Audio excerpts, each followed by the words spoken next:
ನಾವು ಪ್ರಾರ್ಥಿಸೋಣ. ಪ್ರೀತಿ ಸ್ವರೂಪನಾದ ನಮ್ಮ ಪರಲೋಕದ ತಂದೆಯಾದ ದೇವರೇ, ಯೇಸುವಿನ ನಾಮದಲ್ಲಿ ಪವಿತ್ರಾತ್ಮನ ಸಹಾಯದೊಂದಿಗೆ ನಿನ್ನ ಪಾದ ಸಮ್ಮುಖಕ್ಕೆ ನಾವು ಬಂದಿದ್ದೇವೆ ಸ್ವಾಮಿ. ಒಳ್ಳೆಯ ಸಮಯಕ್ಕಾಗಿ ನಿನಗೆ ನಾವು ಸ್ತೋತ್ರ ಸಲ್ಲಿಸುತ್ತೇವೆ.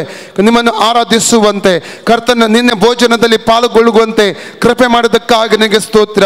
ಕೂಡಿ ಬಂದ ಎಲ್ಲ ನಿನ್ನ ಜನರನ್ನು ಆಶೀರ್ವಾದ ಮಾಡು. ರೋಗದಲ್ಲಿ, ನೋವಿನಲ್ಲಿ, ವೇದನೆಯಲ್ಲಿ, ಬಂಧನದಲ್ಲಿರುವಂಥ ಪ್ರತಿಯೊಬ್ಬರಿಗೆ ನಿನ್ನ ಆತ್ಮನ ಮೂಲಕ ಬಿಡುಗಡೆಯನ್ನು ಕೊಡಬೇಕಾಗಿ ಕೇಳ್ಕೊಡ್ತೇವೆ. ಜೀವವುಳ್ಳ ವಾಕ್ಯಗಳ ಮೂಲಕ ಕರ್ತನೆ ನೀನು ನಮ್ಮ ಜೊತೆಲಿ ಮಾತನಾಡಬೇಕಾಗಿ ಕೇಳ್ಕೊಳ್ತೇವೆ. ಮುಂದಿನ ಸಮಯ ಕರ್ತನೆ ನಿನ್ನ ಕರಗಳಿಗೆ ಒಪ್ಪಿಸಿಕೊಡುತ್ತೇವೆ. ಯೇಸು ಸ್ವಾಮಿಯ ಪರಿಶುದ್ಧ ನಾಮದಲ್ಲಿ ಬೇಡಿ ಹೊಂದಿದ್ದೇವೆ ನಮ್ಮ ತಂದೆ ಆದ ದೇವರೇ, ಆಮೆನ್. ಹಲ್ಲೆಲೂಯಾ. ಎಲ್ಲರೂ ಹೇಳಿ, ನನ್ನ ಯೇಸು ಸಕಲಕ್ಕೂ ಅಧಿಕಾರವುಳ್ಳ ದೇವರು. ನನ್ನ ಯೇಸು ಎಲ್ಲದರ ಮೇಲೆ ಅಧಿಕಾರವುಳ್ಳ ದೇವರು. ಆ ಅಧಿಕಾರವನ್ನು ಯೇಸು ನನಗೆ ಕೊಟ್ಟಿದ್ದಾನೆ. ಹಲ್ಲೆಲೂಯಾ. Praise the Lord. ಲೂಕನ ಪುಸ್ತಕ 22ನೇ ಅಧ್ಯಾಯ 24ರಿಂದ 34ನೇ ವಚನ ದಯಮಾಡಿ ಓದಿ. ಇದಲ್ಲದೆ ತಮ್ಮನ್ನು ಯಾವನು ಹೆಚ್ಚಿಸಿಕೊಳ್ಳುವವನೆಂದು ಎಂಬ ವಿಷಯದಲ್ಲಿ ಅವರೊಡನೆ ಚರ್ಚೆ ಹುಟ್ಟಿತು. ಆಗ ಆತನು ಅವರಿಗೆ, ಅನ್ಯ ದೇಶದ ಅರಸನು ತಮ್ಮ ತಮ್ಮ ಜನಗಳ ಮೇಲೆ ದೊರೆತನ ಮಾಡುತ್ತಾರೆ ಮತ್ತು ಅವರ ಮೇಲೆ ಅಧಿಕಾರ ನಡೆಸುವವನು ಧರ್ಮಿಷ್ಠರೆನಿಸಿಕೊಳ್ಳುತ್ತಾರೆ. ನೀವು ಹಾಗಿರಬಾರದು. ನಿಮ್ಮಲ್ಲಿ ಹೆಚ್ಚಿನವನು ಚಿಕ್ಕವನಂತಾಗಬೇಕು, ಮುಖ್ಯಸ್ಥನು ಸೇವಕನಂತಾಗಬೇಕು. ಯಾವನು ಹೆಚ್ಚಿನವನು ಊಟಕ್ಕೆ ಕೂತವನೋ ಸೇವೆ ಮಾಡುವವನೋ? ಊಟಕ್ಕೆ ಕೂತವನಲ್ಲವೇ? ಆದರೆ ನಾನು ನಿಮ್ಮಲ್ಲಿ ಸೇವೆ ಮಾಡುವವನಂತಿದ್ದೇನೆ. ನೀವು ನನ್ನ ಕಷ್ಟಗಳಲ್ಲಿ ನನ್ನ ಸಂಗಡ ಎಡೆಬಿಡದೆ ಇದ್ದವರು. ಆದುದರಿಂದ ನನ್ನ ತಂದೆಯು ನನಗೆ ರಾಜ್ಯವನ್ನು ನೇಮಿಸುವ ಪ್ರಕಾರ ನಾನು ನಿಮಗೂ ನೇಮಿಸುತ್ತೇನೆ. ನನ್ನ ರಾಜ್ಯದಲ್ಲಿ ನೀವು ನನ್ನ ಮೇಜಿನ ಮೇಲೆ ಊಟ ಮಾಡುವಿರಿ, ಕುಡಿಯುವಿರಿ ಮತ್ತು ಸಿಂಹಾಸನಗಳ ಮೇಲೆ ಕೂತುಕೊಂಡು ಇಸ್ರಾಯೇಲಿನ 12 ಕುಲಗಳಿಗೆ ನ್ಯಾಯ ತೀರಿಸುವಿರಿ. ಸಿಮೋನನೇ, ಸಿಮೋನನೇ, ನೋಡು, ಸೈತಾನ ನಿಮ್ಮನ್ನು ಗೋಧಿಯಂತೆ ಒನೆಯಬೇಕೆಂದು ಅಪ್ಪಣೆ ಕೇಳಿಕೊಂಡನು. ಆದರೆ ನಿನ್ನ ನಂಬಿಕೆ ಕುಂದಿ ಹೋಗಬಾರದೆಂದು ನಾನು ನಿನ್ನ ವಿಷಯದಲ್ಲಿ ದೇವರಿಗೆ ವಿಜ್ಞಾಪನೆ ಮಾಡಿಕೊಂಡೆನು. ನೀನು ತಿರುಗಿಕೊಂಡ ಮೇಲೆ ನಿನ್ನ ಸಹೋದರನನ್ನು ದೃಢಪಡಿಸು ಎಂದು ಹೇಳಿದನು. ಆದರೆ ಅವನು, ಸ್ವಾಮಿ, ನಿನ್ನ ಸಂಗಡ ಸೆರೆಮನೆಗೆ ಹೋಗುವುದಕ್ಕೂ ಸಾಯುವುದಕ್ಕೂ ಸಿದ್ಧವಾಗಿದ್ದೇನೆ ಅನ್ನಲು ಆತನು, ಪೇತ್ರನೇ, ನನ್ನ ವಿಷಯದಲ್ಲಿ ಇವನನ್ನು ಅರಿಯೇನೆಂದು ನೀನು 3 ಸಾರಿ ಹೇಳುವ ತನಕ ಈ ಹೊತ್ತು ಕೋಳಿ ಕೂಗುವುದಿಲ್ಲವೆಂದು ನಿನಗೆ ಹೇಳುತ್ತೇನೆ ಅಂದನು. Praise the Lord. ದಯಮಾಡಿ ಎದುರಲ್ಲಿ ನಾವು ಸ್ವಲ್ಪ ದೇವಾದಿ ದೇವನನ್ನು ಆರಾಧನೆ ಮಾಡೋಣ. ನಂತರವಾಗಿ ನಾವು ವಾಕ್ಯದ ಭಾಗಕ್ಕೆ ಹೋಗುತ್ತೇವೆ. ಹಲ್ಲೆಲೂಯಾ. Thank you Lord. ದೇವಾದಿ ದೇವನ ಕರಗಳಿಗೆ ನಮ್ಮನ್ನು ಒಪ್ಪಿಸಿಕೊಡೋಣ. ಆತನ ಕರವು ಸುರಕ್ಷಿತವಾದಂಥ ಕರವಾಗಿದೆ. ಆತನೊಬ್ಬನೇ ಆರಾಧನೆ ಯೋಗ್ಯನು. ನಮ್ಮ ಯೇಸು ಆರಾಧನೆ ಯೋಗ್ಯನಾದಂಥ ದೇವರಾಗಿದ್ದಾನೆ. ತ್ರೇಕ ದೇವರು ಆರಾಧನೆ ಯೋಗ್ಯನಾದಂಥ ದೇವರಾಗಿದ್ದಾನೆ. ಆ ದೇವರನ್ನು ಘನಪಡಿಸೋಣ, ಆ ದೇವರನ್ನು ಮಹಿಮೆ ಪಡಿಸೋಣ, ಆ ದೇವರನ್ನು ನಾವು ಮೇಲಕ್ಕೆ ಎತ್ತೋಣ. ಆತನೊಬ್ಬನೇ ಮಾನ ಮಹಿಮೆಗೆ ಯೋಗ್ಯನಾದಂಥ ದೇವರು. ಆತನೊಬ್ಬನೇ ಆರಾಧನೆಗೆ ಯೋಗ್ಯನಾದಂಥ ದೇವರು. Thank you Lord. ಆತನ ಬಲವಾದಂಥ ಸಾನ್ನಿಧ್ಯ, ಬಲವಾದಂಥ ಪ್ರಸನ್ನತೆಯು ಈ ಸಂದರ್ಭದಲ್ಲಿ ನಮ್ಮ ಮಧ್ಯದಲ್ಲಿ ಇಳಿದು ಬಂದಿದೆ. Hallelujah. Glory. Thank you lord. Thank you Jesus. Thank you Lord. Hallelujah. Glory, glory, glory, glory. ಯೋಗ್ಯನು ನೀನೇ, ಯೋಗ್ಯನು ನೀನೇ, ಯೋಗ್ಯನು ನೀನೇ ಪ್ರಭು, ನನ್ನ ಪ್ರಭು ಯೇಸು. ಯೋಗ್ಯನು ನೀನೇ, ಯೋಗ್ಯನು ನೀನೇ, ಯೋಗ್ಯನು ನೀನೇ ಪ್ರಭು, ನನ್ನ ಪ್ರಭು ಯೇಸು. ಹಲ್ಲೆಲೂಯಾ. ಹೋಸನ್ನ. ಹಲ್ಲೆಲೂಯಾ. ಹೋಸನ್ನ.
ಎಂದು ಹಿಡಿದು ಬಂದಿದ್ದಾನೆ.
Praise the Lord. ಹಾಲೆಲೂಯ. ನಾವು ಲೂಕನ ಪುಸ್ತಕ 22ನೇದು, ಯಾಕಂದರೆ ಇವತ್ತು ಪ್ರಕಟಣೆ ಪುಸ್ತಕವನ್ನು ಕಂಟಿನ್ಯೂ ಇವತ್ತು ನಾನು ಮಾಡುವುದಿಲ್ಲ. ನೆಕ್ಸ್ಟ್ ಸೆಕ್ಷನಲ್ಲಿ ನಾನು ಪ್ರಕಟಣೆ ಪುಸ್ತಕವನ್ನು ಕಂಟಿನ್ಯೂ ಮಾಡ್ತೇನೆ. ಇವತ್ತು ಲೂಕನ, ಯಾಕಂದರೆ ನಾನು ಇಲ್ಲಿ ಕೂತ್ಕೊಂಡಾಗ ಅಲ್ಲಿ ಬಂದು ದೇವರು ನನಗೆ ಈ ಒಂದು ವಾಕ್ಯ ಕೊಡುವುದಕ್ಕೋಸ್ಕರ ಒತ್ತಡ ಹೇರಿದ. ಅದಕ್ಕೆ ಈ ವಾಕ್ಯದ ಮೇಲೆ ನಾನು ಹೋಗ್ತಾ ಇದ್ದೇನೆ. ನಾವು ಲೂಕನ ಪುಸ್ತಕ 22 ಅಧ್ಯಾಯ 24ರಿಂದ 34ನೇ ವಾಕ್ಯಗಳನ್ನು ನಾವು ತೆರೆದಿಡೋಣ. ನಮ್ಮ ಸತ್ಯವೇದದಲ್ಲಿ 1ನೇ ವಾಕ್ಯ ಓದಿ, 24ನೇ ವಾಕ್ಯ ಓದಿ. ಇದಲ್ಲದೆ ತಮ್ಮಲ್ಲಿ, ಓಕೆ, 24ರಿಂದ 30 ವಾಕ್ಯ ಮಾತ್ರ ಓದಿ. ಈಗ ಇದಲ್ಲದೆ ತಮ್ಮಲ್ಲಿ ಯಾವನು ಹೆಚ್ಚಿನವನೆನಿಸಿಕೊಳ್ಳುವನು ಎಂಬ ವಿಷಯದಲ್ಲಿ ಅವರೊಳಗೆ ಚರ್ಚೆ ಹುಟ್ಟಿತು. ಆಗ ಆತನು ಅವರಿಗೆ, ಅನ್ಯ ದೇಶದ ಅರಸರು ತಮ್ಮ ತಮ್ಮ ಜನಗಳ ಮೇಲೆ ದೊರೆತನ ಮಾಡುತ್ತಾರೆ ಮತ್ತು ಅವರ ಮೇಲೆ ಅಧಿಕಾರ ನಡೆಸುವವರು ಧರ್ಮಿಷ್ಠರೆನಿಸಿಕೊಳ್ಳುತ್ತಾರೆ. ನೀವು ಹಾಗಿರಬಾರದು. ನಿಮ್ಮಲ್ಲಿ ಹೆಚ್ಚಿನವನು ಚಿಕ್ಕವನಂತಾಗಬೇಕು, ಮುಖ್ಯಸ್ಥನು ಸೇವಕನಂತಾಗಬೇಕು. ಯಾವನು ಹೆಚ್ಚಿನವನು ಊಟಕ್ಕೆ ಕೂತವನೋ ಸೇವೆ ಮಾಡುವವನೋ? ಊಟಕ್ಕೆ ಕೂತವನಲ್ಲವೇ? ಆದರೆ ನಾನು ನಿಮ್ಮಲ್ಲಿ ಸೇವೆ ಮಾಡುವವನಂತಿದ್ದೇನೆ. ನೀವು ನನ್ನ ಕಷ್ಟಗಳಲ್ಲಿ ನನ್ನ ಸಂಗಡ ಎಡೆಬಿಡದೆ ಇದ್ದವರು. ಆದುದರಿಂದ ನನ್ನ ತಂದೆಯು ನನಗೆ ರಾಜ್ಯವನ್ನು ನೇಮಿಸಿದ ಪ್ರಕಾರ ನಾನು ನಿಮಗೂ ನೇಮಿಸುತ್ತೇನೆ. ನನ್ನ ರಾಜ್ಯದಲ್ಲಿ ನೀವು ನನ್ನ ಮೇಜಿನ ಮೇಲೆ ಊಟ ಮಾಡುವಿರಿ, ಕುಡಿಯುವಿರಿ ಮತ್ತು ಸಿಂಹಾಸನಗಳ ಮೇಲೆ ಕೂತುಕೊಂಡು ಇಸ್ರಾಯೇಲಿನ 12 ಕುಲಗಳಿಗೆ ನ್ಯಾಯ ತೀರಿಸುವಿರಿ. Price the lord. ಇಲ್ಲಿ ಈ ಪೂರ್ಣವಾದಂಥ ಸಂಭಾಷಣೆ ಶಿಷ್ಯರ ಮತ್ತು ಯೇಸ್ವಾಮಿಯ ಜೊತೆಯಲ್ಲಿರುವಂಥ 12 ಜನ ಶಿಷ್ಯರ ಮತ್ತು ಯೇಸ್ವಾಮಿಯ ಮಧ್ಯದಲ್ಲಿ ನಡೆದಂಥ ಒಂದು ಸಂಭಾಷಣೆಯನ್ನು ಇಲ್ಲಿ ನಾವು ನೋಡಲಿಕ್ಕೆ ನಮಗೆ ಸಾಧ್ಯವಾಗ್ತಾ ಇದೆ. ಆದರೆ 24ನೇ ವಾಕ್ಯವನ್ನು ನಾವು ಓದುವಂಥ ಸಂದರ್ಭದಲ್ಲಿ ಯೇಸು ಸ್ವಾಮಿಯ ಜೊತೆಯಲ್ಲಿರುವಂಥ ಶಿಷ್ಯರ ಮಧ್ಯದಲ್ಲಿ ಒಂದು ವಿಷಯದಲ್ಲಿ ಚರ್ಚೆ ಉಂಟಾಗ್ತಾ ಇದೆ. ಆ ಚರ್ಚೆ ಏನೆಂದರೆ, ತಮ್ಮಲ್ಲಿ ಹೆಚ್ಚಿನವನು ಯಾರು? ಅವರ ಚರ್ಚೆ ಏನಾಗಿದೆ? ತಮ್ಮಲ್ಲಿ ಹೆಚ್ಚಿನವನು ಅಥವಾ ದೊಡ್ಡವನು ಯಾರು ಎಂಬುದರ ಕುರಿತಾಗಿ ಅವರ ಚರ್ಚೆ ಉಂಟಾಗ್ತಾ ಇದೆ. ಶಿಷ್ಯರು, ನಾನು ಎಲ್ಲದಕ್ಕಿಂತ ಮುಂದೆ ಬಂದವನು, ನೀನು ಮತ್ತೆ ಬಂದವನು, ಅಥವಾ ಯೇಸುವಿಗೆ ಹತ್ತಿರ ನಾನಿದ್ದೇನೆ, ನೀನು ಸ್ವಲ್ಪ ದೂರ ಇದ್ದಿ, ಬೇರೆ ಬೇರೆ ವಿಧವಾಗಿ ಅವರು ಚರ್ಚೆಗಳನ್ನು ಮಾಡ್ತಾರೆ. ಆತ ನಾನು ದೊಡ್ಡವನು ಎಂಬುದಾಗಿ ಹೇಳಿಕೊಂಡು ಅವರ ತರ್ಕಗಳನ್ನು ಅವರು ಮಾಡ್ತಾ ಇದ್ದರು. ಇಲ್ಲಿ ಇವತ್ತಿನ ದಿನಮಾನಗಳನ್ನು ನೋಡ್ತಾ ಇದ್ದೇವೆ. ಇವತ್ತು ಕೂಡ ವಾಗ್ದಾನ ವಾಕ್ಯಗಳು ಓದಿದ್ದೇವೆ. ತಗ್ಗಿಸಿಕೊಳ್ಳುವಂಥ ಪ್ರತಿಯೊಂದು ವ್ಯಕ್ತಿಗಳಿಗೆ ಆಶೀರ್ವಾದ ಮಾಡುವಂಥ ದೇವರು. ಅಲ್ಲಿ ಯೇಸು ಸ್ವಾಮಿ ಒಂದು ಒಳ್ಳೆಯ ಪಾಠವನ್ನು ಅವರಿಗೆ ಅಲ್ಲಿ ಕಲಿಸುವಂಥದ್ದನ್ನು ನೋಡ್ತಾ ಇದ್ದೇವೆ. ಅಂದರೆ ಅಧಿಕಾರ ನಡೆಸುವಂಥ ಲೋಕದ ಜನರು ತಮ್ಮ ಜನರ ಮೇಲೆ ಅವರು ದೊರೆತನ ಮಾಡ್ತಾರೆ, ಅಧಿಕಾರ ನಡೆಸ್ತಾರೆ. ಆದರೆ ನಿಮ್ಮಲ್ಲಿ ಆ ರೀತಿ ಇರಬಾರದು ಎಂಬುದಾಗಿ ಅವರಿಗೆ ಅಲ್ಲಿ ಒಳ್ಳೆಯ ಒಂದು ಪಾಠವನ್ನು ಯೇಸು ಸ್ವಾಮಿ ಹೇಳಿಕೊಡುವಂಥದ್ದನ್ನು ಅಲ್ಲಿ ನಾವು ಕಾಣಲಿಕ್ಕೆ ನಮಗೆ ಸಾಧ್ಯ. ಅಂದರೆ ಇಲ್ಲಿ ನಾವು ಈ ವಾಕ್ಯ ಭಾಗ, ಪೂರ್ಣವಾದ ವಾಕ್ಯ ಭಾಗದಲ್ಲಿ ಒಂದು ಶೋಧನೆ ಮತ್ತು ಪರೀಕ್ಷೆ ಕುರಿತಾಗಿರುವಂಥ ವಿಷಯಗಳನ್ನು ಗಮನಿಸಲಿಕ್ಕೆ ಸಾಧ್ಯ. ಒಬ್ಬ ಕ್ರೈಸ್ತ ವಿಶ್ವಾಸಿಯ ಅಥವಾ ಕ್ರೈಸ್ತ ಸೇವಕನ ಜೀವಿತದಲ್ಲಿ ಬರುವಂಥ ಒಂದು ದೊಡ್ಡ ಶೋಧನೆ ಎಂಬುದಾಗಿ ಹೇಳಬೇಕಾದ್ರೆ ಅದು ಹೆಚ್ಚಳ ಪಡುವಂಥ ಒಂದು ವಿಚಾರವಾಗಿರುತ್ತದೆ. ಹಲ್ಲೆಲೂಯಾ. ಇವತ್ತಿನ ದಿನಮಾನಗಳು ನೋಡಬೇಕಾದ್ರೆ ಹೆಚ್ಚಳ ಪಟ್ಟಿದ್ದರ ಅನೇಕ ಜನರು ಅವರ ಆತ್ಮೀಯ ಜೀವಿತದಲ್ಲಿ ಬಿದ್ದು ಹೋಗಿರುವರು. ಅನೇಕ ದೇವಸೇವಕರು ಕೂಡ ಬಿದ್ದು ಹೋದದನ್ನು ನಾವು ಕಾಣಲಿಕ್ಕೆ ನಮಗೆ ಸಾಧ್ಯ. ಈ ಹೆಚ್ಚಳ ಪಡುವಂಥ ಒಂದು ಆತ್ಮ ಅನೇಕ ಸಂದರ್ಭಗಳಲ್ಲಿ ನಾವು ವರ್ಷಿಪ್ ಲೀಡ್ ಮಾಡುವವರಾಗಿದ್ದರೆ, ನಾವು ವರ್ಷಿಪ್ ಆದ ನಂತರ ನಮ್ಮ ಒಂದು ಭಾವನೆ ಏನಿರ್ತದೆ ಅಂದರೆ ಕೆಲವರದು, ನನ್ನ ವರ್ಷಿಪ್ ಎಲ್ಲರಿಗೆ ಒಳ್ಳೆಯದಾಗಿ ಕಾಣಬೇಕು, ಮಾತ್ರವಲ್ಲ ಅವರು ಮೊನ್ನೆ ವಾರದಲ್ಲಿ ಅವರು ಆರಾಧನೆ ಮಾಡಿದ್ರಲ್ಲ ಅವರಿಗಿಂತ ಒಳ್ಳೆಯದು ನಂದು ಆಗಬೇಕು. Praise God. ಬಾರಿಸುವಂಥವ್ರು ಕೆಲವು ಯೋಚನೆ ಮಾಡುವಂಥದ್ದು, ಅವರಿಗಿಂತ ಒಳ್ಳೆಯದಾಗಿ ನಾನು ಬಾರಿಸಿ ತೋರಿಸಬೇಕು. ಅಥವಾ ಸೇವಾ ವಿವಿಧ ಮಂಡಲಗಳಲ್ಲಿ ಅವರಿಗಿಂತ ನಾನು ದೊಡ್ಡವನು, ಅವರಿಗಿಂತ ನಾನು ಹೆಚ್ಚಿನವಾಗಬೇಕು, ಎಲ್ಲರೂ ನನ್ನನ್ನು ಒಳ್ಳೆಯವನೆಂಬುದಾಗಿ ಹೇಳಬೇಕು, ಒಳ್ಳೆಯದು ಮಾಡಿದೆ ಎಂಬುದಾಗಿ ಹೇಳಬೇಕು. ಆ ಭಾವನೆಯೊಂದಿಗೆ ಇವತ್ತು ನಾವು ಜೀವಿಸುವುದರಿಂದಾಗಿ ಅನೇಕ ವಿಧವಾದಂಥ ಆಶೀರ್ವಾದಗಳನ್ನು ನಾವು ಕಳ್ಕೊಳ್ಳುತ್ತೇವೆ. ಅಂದರೆ ದೇವರು ಸ್ಪಷ್ಟವಾಗಿ ಹೇಳಿದ್ದಾನೆ ಲೂಕನ ಪುಸ್ತಕ 16:10ನೇ ವಾಕ್ಯದಲ್ಲಿ, ಚಿಕ್ಕದರಲ್ಲಿ ನಂಬಿಗಸ್ತನು, ದೊಡ್ಡದರಲ್ಲಿ ನಂಬಿಗಸ್ತನಾಗಿರುವನು. Praise God. ನಿಮಗೆ ಚಿಕ್ಕ ಸಂಗತಿಯಲ್ಲಿ ನಾವು ನಂಬಿಗಸ್ತರಾಗಿರಬೇಕು. ಆರಾಧನೆ ಸ್ಥಳವಾಗಲಿ ಅಥವಾ ಬಾರಿಸುವಂಥದ್ದಾಗಿರಬಹುದು, ದೇವರಿಗಾಗಿ ಹಾಡುವಂಥದ್ದಾಗಿರ್ಬೋದು, ದೇವರಿಗಾಗಿ ಮಾಡುವಂಥ ಯಾವುದೇ ಸೇವೆ ಆಗಿರ್ಬೋದು, ಅದು ಪ್ರದರ್ಶನಕ್ಕೋಸ್ಕರವಾಗಿ ಅಲ್ಲ, ಅದು ದೇವರನ್ನು ಮಹಿಮೆ ಪಡಿಸುವುದಕ್ಕಾಗಿ ಆಗಿರಬೇಕು. ಯಾಕೆ ಅನೇಕ ಆರಾಧನೆಗಳಲ್ಲಿ ಇವತ್ತು ದೇವರ ಪ್ರಸನ್ನತೆ ತಿಳಿದು ಬರುವುದಿಲ್ಲ? ಕಾರಣ ಅವನಿಗಿಂತ ನಾನು ಹೆಚ್ಚಿನವನಾಗಿರಬೇಕೆಂಬಂತ ಉದ್ದೇಶದೊಂದಿಗೆ ಮಾಡುವ ನಿಮಿತ್ತವಾಗಿ. ಅಲ್ಲಲ್ವಿಯ? ಆದ ಕಾರಣ ಹೆಚ್ಚಿನವನು ಯಾರು ಆಗಲಿಕ್ಕೆ ಸಾಧ್ಯ ಎಂಬುದಾಗಿ ನಿಮಗೆ ನಾನು ಕೆಲವು ವಾಕ್ಯಗಳ ಮೂಲಕವಾಗಿ ತಿಳಿಸುವುದಕ್ಕೆ ನಾನು ಇಷ್ಟಪಡ್ತೇನೆ. ಒಂದನೇದಾಗಿ ಯೇಸುಸ್ವಾಮಿ ಹೇಳಿದಂಥ ವಾಕ್ಯ ಮತ್ತಾಯನ ಸುವಾರ್ತೆ 18ನೇ ಅಧ್ಯಾಯದ 1ರಿಂದ 4ನೇ ವಾಕ್ಯ ದಯಮಾಡಿ ಓದಿ ಯಾರಾದರೂ. ಮ್ಯಾಥ್ಯೂ ಚಾಪ್ಟರ್ 18 1-4 ಬೇಗ ಓದಿ. ಆ ವೇಳೆಯಲ್ಲಿ ಶಿಷ್ಯರು ಯೇಸುವಿನ ಬಳಿಗೆ ಬಂದು ಪರಲೋಕ ರಾಜ್ಯದಲ್ಲಿ ಯಾವನು ಹೆಚ್ಚಿನವನು ಎಂದು ಕೇಳಲು ಆತನು ಚಿಕ್ಕ ಮಗುವನ್ನು ಹತ್ತಿರಕ್ಕೆ ಕರೆದು ಅವರ ನಡುವೆ ನಿಲ್ಲಿಸಿ ಅವರಿಗೆ, ನೀವು ತಿರುಗಿಕೊಂಡು ಚಿಕ್ಕ ಮಕ್ಕಳಂತೆ ಆಗದೆ ಹೋದರೆ ನೀವು ಪರಲೋಕ ರಾಜ್ಯದಲ್ಲಿ ಸೇರುವುದೇ ಇಲ್ಲವೆಂದು. ತಿರುಗಿಕೊಂಡು ಹೇಗೆ ಆಗಬೇಕಂತ ನಾವೆಲ್ಲರೂ ಚಿಕ್ಕ ಮಗುವಿನ ಹಾಗೆ ನಾವು ಆಗಬೇಕು. ತಿರುಗಿಕೊಂಡು ಚಿಕ್ಕ ಮಗುವಿನ ಆಗದೆ ಹೋದರೆ ಏನಾಗ್ತದೆ? ಪುನಃ ಓದಿ. ಅವರಿಗೆ, ನೀವು ತಿರುಗಿಕೊಂಡು ಚಿಕ್ಕ ಮಕ್ಕಳಂತೆ ಆಗದೆ ಹೋದರೆ ನೀವು ಪರಲೋಕ ರಾಜ್ಯದಲ್ಲಿ ಸೇರುವುದೇ ಇಲ್ಲವೆಂದು. ಪರಲೋಕ ರಾಜ್ಯದಲ್ಲಿ ಸೇರುವುದೇ ಇಲ್ಲ. ದೇವರ ರಾಜ್ಯದಲ್ಲಿ ಸೇರ್ಬೇಕಾದರೆ ನಾವೇನ್ ಮಾಡ್ಬೇಕು? ಇನ್ನೊಂದು ಯೋಹನನ ಸುವಾರ್ತೆ 3:3 ನಾವು ಓದ್ತೇವೆ. ಹೊಸದಾಗಿ ಹುಟ್ಟದಿದ್ದರೆ ದೇವರ ರಾಜ್ಯವನ್ನು ಕಾಣಲಾರೆ. ಯೋಹನ 3:5 ನೀರಿನಿಂದಲೂ ಆತ್ಮದಿಂದ ಹುಟ್ಟದಿದ್ದರೆ ದೇವರ ರಾಜ್ಯವನ್ನು ಸೇರಲಾರೆ. ಆದರೆ ಇಲ್ಲಿ ಕೂಡ ಯೇಸು ಏನು ಹೇಳ್ತಿದ್ದಾನೆ? ಮತ್ತೆ 18:1ರಿಂದ 4ನೇ ವಾಕ್ಯ ಭಾಗದಲ್ಲಿ ಚಿಕ್ಕ ಮಕ್ಕಳನ್ನು ತಿರುಗಿಕೊಂಡು, ಅಲ್ಲಿ ಕೂಡ ಪುನಃ ದೇವರು ಹೇಳ್ತಾ ಇದ್ದಾನೆ ತಿರುಗಿಕೊಂಡು. ಆಮೇಲೆ ಅರ್ಥ ಏನು ಗೊತ್ತುಂಟ? ಮಾನಸಾಂತರ ನಾವು ಪಡಬೇಕು. ನಾವೇನು ಮಾಡಬೇಕು? ಮಾನಸಾಂತರ ನಾವು ಪಡಬೇಕು. ಮಕ್ಕಳ ಹಾಗೆ ನಾವು ಆಗಬೇಕು. ನಾವು ಮಕ್ಕಳ ಹಾಗೆ ನಾವು ಆಗದು. ಮಕ್ಕಳಿಗೆ ನೋಡಿ, ಚಿಕ್ಕ ಮಕ್ಕಳು ಜಗಳ ಮಾಡ್ತಾ ಇರ್ತಾರೆ, ಇಬ್ಬರು ಜಗಳ ಮಾಡ್ತಾರೆ. ಸ್ವಲ್ಪ ಹೊತ್ತಿನಲ್ಲಿ ನಾವು ನೋಡೋದಾದರೆ ಒಟ್ಟಿಗೆ ಆಟ ಆಡ್ತಾ ಇರ್ತಾರೆ. ಅವರಿಗೆ ಗೊತ್ತಿಲ್ಲ ಸ್ವಲ್ಪ ಹೊತ್ತಲ್ಲಿ ನಾವು ಜಗಳ ಮಾಡ್ತೇವೆ ಎಂಬುದಾಗಿ. ನಿಷ್ಕಳಂಕ ಮನಸ್ಸು. ದೊಡ್ಡವರು ಏನು ಮಾಡ್ತಾರೆ? ಜಗಳ ಮಾಡಿದ ಕೂಡಲೇ ವರ್ಷಗಟ್ಟಲೆ ದ್ವೇಷವನ್ನು ಇಟ್ಟುಕೊಳ್ತಾರೆ, ವರ್ಷಗಟ್ಟಲೆ ಕೋಪವನ್ನು ಇಟ್ಕೊಳ್ತಾರೆ. ಆದರೆ ಮಕ್ಕಳಿಗೆ ದೊಡ್ಡವರಾದ್ರೆ ಏನು ಮಾಡ್ತಾರೆ? 1970ನೇ ಇಸ್ವಿಯಲ್ಲಿ ಅವನು ನನಗೆ ಹೀಗೆ ಹೇಳಿದ್ದ, 1990ನೇ ಇಸ್ವಿಯಲ್ಲಿ ಅವರು ನನಗೆ ಬೈದಿದ್ರು, 1983ನೇ ವಯಸ್ಸಿನಲ್ಲಿ ಅವಳು ನನಗೆ ಕೈ ಎತ್ತಿದ್ಲು. ನಾವೇನು ಮಾಡ್ತೇವೆ? ಎಲ್ಲ ಸ್ಟೋರ್ ಮಾಡಿ ಇಡ್ತೇವೆ ನಾವು. ಅವರು ಅವತ್ತು ಆಗಿಷ್ಟು. ಏಕೆ? ಕ್ಷಮಿಸುವ ಸ್ವಭಾವ ಇಲ್ಲ. ಅಲ್ಲಲ್ಲಿಯ ಕ್ಷಮಿಸುವುದಿಲ್ಲ ನಾವು, ಕ್ಷಮೆ ಕೊಡುವುದಿಲ್ಲ ನಾವು. ಇದರಿಂದ ಏನಾಗ್ತದೆ? ದೇವರು ಏನು ಹೇಳಿದ್ದಾನೆ? ತಿರುಗಿಕೊಂಡು ಚಿಕ್ಕ ತಿರುಗಿಕೊಂಡು ಅಂದರೆ ತಿರುಗುವುದೆಂದರೆ ಮಾನಸಾಂತರ ಪಡಬೇಕು ನಾವು. ಹಾಲೆಲೂಯ. ನಿಮಗೆ ಗೊತ್ತಾ? 11ನೇ ಕೆರಿತ್, ಅದು ನನ್ನ ಜೀವಿತದ ತಿರುವಿಗೆ ಕಾರಣವಾದಂಥ ಕೆರಿತ ಆಗಿದೆ. ನಾನೊಬ್ಬ ಸೇವಕನಾಗಿದ್ದರೂ ಕೂಡ ಕಳೆದ 2 ವರ್ಷಗಳಿಂದ ನನ್ನ ಭಾವ ಒಟ್ಟಿಗೆ ನನಗೆ ಯಾವುದೇ ವಿಧವಾದಂಥ ಮಾತುಕತೆ ಇರಲಿಲ್ಲ. ಕಾರಣ ಕೆಲವೊಂದು ವಿಧವಾದಂಥ ಸಮಸ್ಯೆಗಳು ಉಂಟಾಗಿತ್ತು. ಹಾಲೆಲೂಯ. ಎಲ್ಲರಿಗೂ ಗೊತ್ತಿರುವಂಥ ವಿಚಾರಗಳು. ಆದರೆ ಯಾವುದೇ ಮಾತುಕತೆ ನಮಗಿಲ್ಲ. ನಾನು ಸ್ವತಃ ಅವರಿಗೆ ಹೇಳಿದ್ದೆ, ನೀವು ನನ್ನ ಮನೆಗೆ ಬರಲೇ ಕೂಡದೆಂಬುದಾಗಿ. ಆ ಬೇಸರದಿಂದ ಆ ಸಮಯದಲ್ಲಿ ನಾನು ಅವರಿಗೆ ಹಾಗೆ ಹೇಳಿದೆ. ಆದರೆ 2 ವರ್ಷಗಳಿಂದ ನನ್ನ ಸೇವೆಯಲ್ಲಿ ನನಗೆ ವೈಯಕ್ತಿಕವಾಗಿ ನನಗೆ ವಾಕ್ಯ ಕೊಡುವಾಗೆಲ್ಲ ಮನಸ್ಸಾಕ್ಷಿ ಚುಚ್ಚುತ್ತಾ ಇತ್ತು. 11ನೇ ಕೆರಿತ್ನಲ್ಲಿ ಪಾಸ್ಟರ್ ಸುಭಾಷ್ ಎಂಬವರು ಪುಣೆದಿಂದ ಬಂದು ಅವರು ದೇವರ ವಾಕ್ಯ ಹಂಚುತ್ತಿರುವ, ನಾನೇ ಭಾಷಾಂತರ ಮಾಡ್ತಿದ್ದೆ.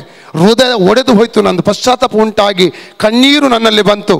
ಅದರ ನಂತರ ಮನೆಗೆ ಹೋಗಿ ನಾನು ಮತ್ತು ನನ್ನ ಮಿಸ್ಸಸ್ ನನ್ನ ಬಾಬಾಗೆ ಫೋನ್ ಮಾಡಿ ನಾವು ಕ್ಷಮಾಪಣೆ ಕೇಳಿಕೊಂಡಿದ್ದೆವು. ಕ್ಷಮಾಪಣೆ ಕೇಳುವನು ದೊಡ್ಡವನು, ಕ್ಷಮಾಪಣೆ ಕೊಡುವನು ದೊಡ್ಡವನು. ಅನೇಕ ಸಲ ಕೇಳಲಿಕ್ಕೆ ನಮಗೆ ತುಂಬ ಕಷ್ಟ. ಅಲ್ಲಲ್ವೇ? ಕೇಳುವವರಿಗೆ ಕೊಡ್ಬೋದು, ಸುಲಭ. ಆದರೆ ನಾವು ಕೇಳುವುದಕ್ಕೆ ಅವತ್ತು ದೇವರ ಕೃಪೆ, ದೇವರ ಬಲ ಇಲ್ಲದೆ ಹೋದರೆ ಕ್ಷಮೆ ಕೇಳಲಿಕ್ಕೆ ನಮಗೆ ಸಾಧ್ಯವಾಗ್ತಾ ಇರಲಿಲ್ಲ. ಅಲ್ಲಲ್ವಯ್ಯ? ಇದು ನಿಜವಾಗಿ ದೇವರ ದೃಷ್ಟಿಯಲ್ಲಿ ಮೆಚ್ಚುವಂಥ ಕಾರ್ಯ.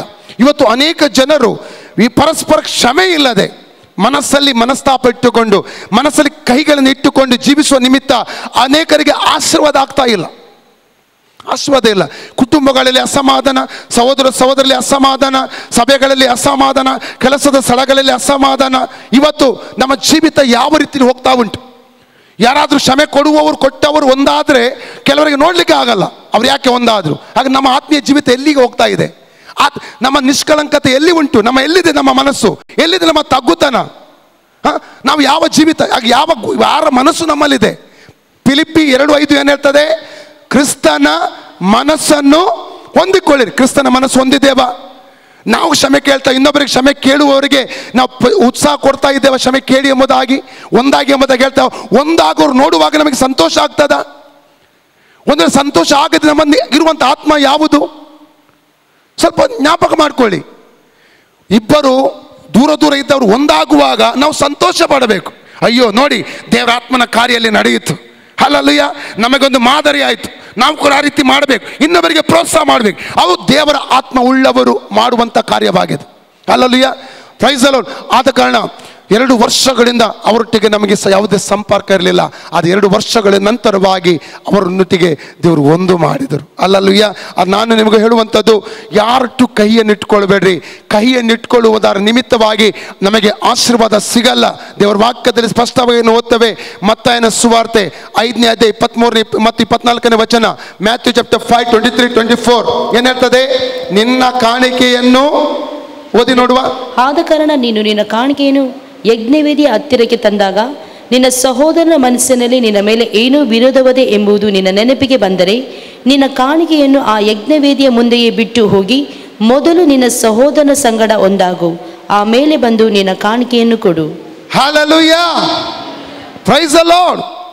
ನಾವು ಕಾಣಿಕೆ ತೆಗೆದುಕೊಂಡು ಬರ್ತೇವಲ್ಲ, ಆ ಕಾಣಿಕೆಯನ್ನು ಕಾಣಿಕೆ ಚೀಲದಲ್ಲಿ ಹಾಕುವುದಕ್ಕಿಂತ ಮುಂಚೆ ನಮ್ಮ ಮನಸ್ಸಿಗೆ ಜ್ಞಾಪಕ ಬಂದರೆ, ಆ ಸಹೋದರನೊಟ್ಟಿಗೆ ನನಗೆ ಸರಿ ಇಲ್ಲ, ಆ ಸಹೋದರೊಟ್ಟಿಗೆ ನನಗೆ ಸರಿ ಇಲ್ಲ, ಆ ಕುಟುಂಬದೊಟ್ಟಿಗೆ ನನಗೆ ಸರಿ ಇಲ್ಲ ಅಂತ ನಿಮ್ಮ ಜ್ಞಾಪಕಕ್ಕೆ ಬಂದರೆ ನೀವು ಮಾಡುವಂತ ಬೇಕಾದ ಕಾರ್ಯ ಯಾವುದು?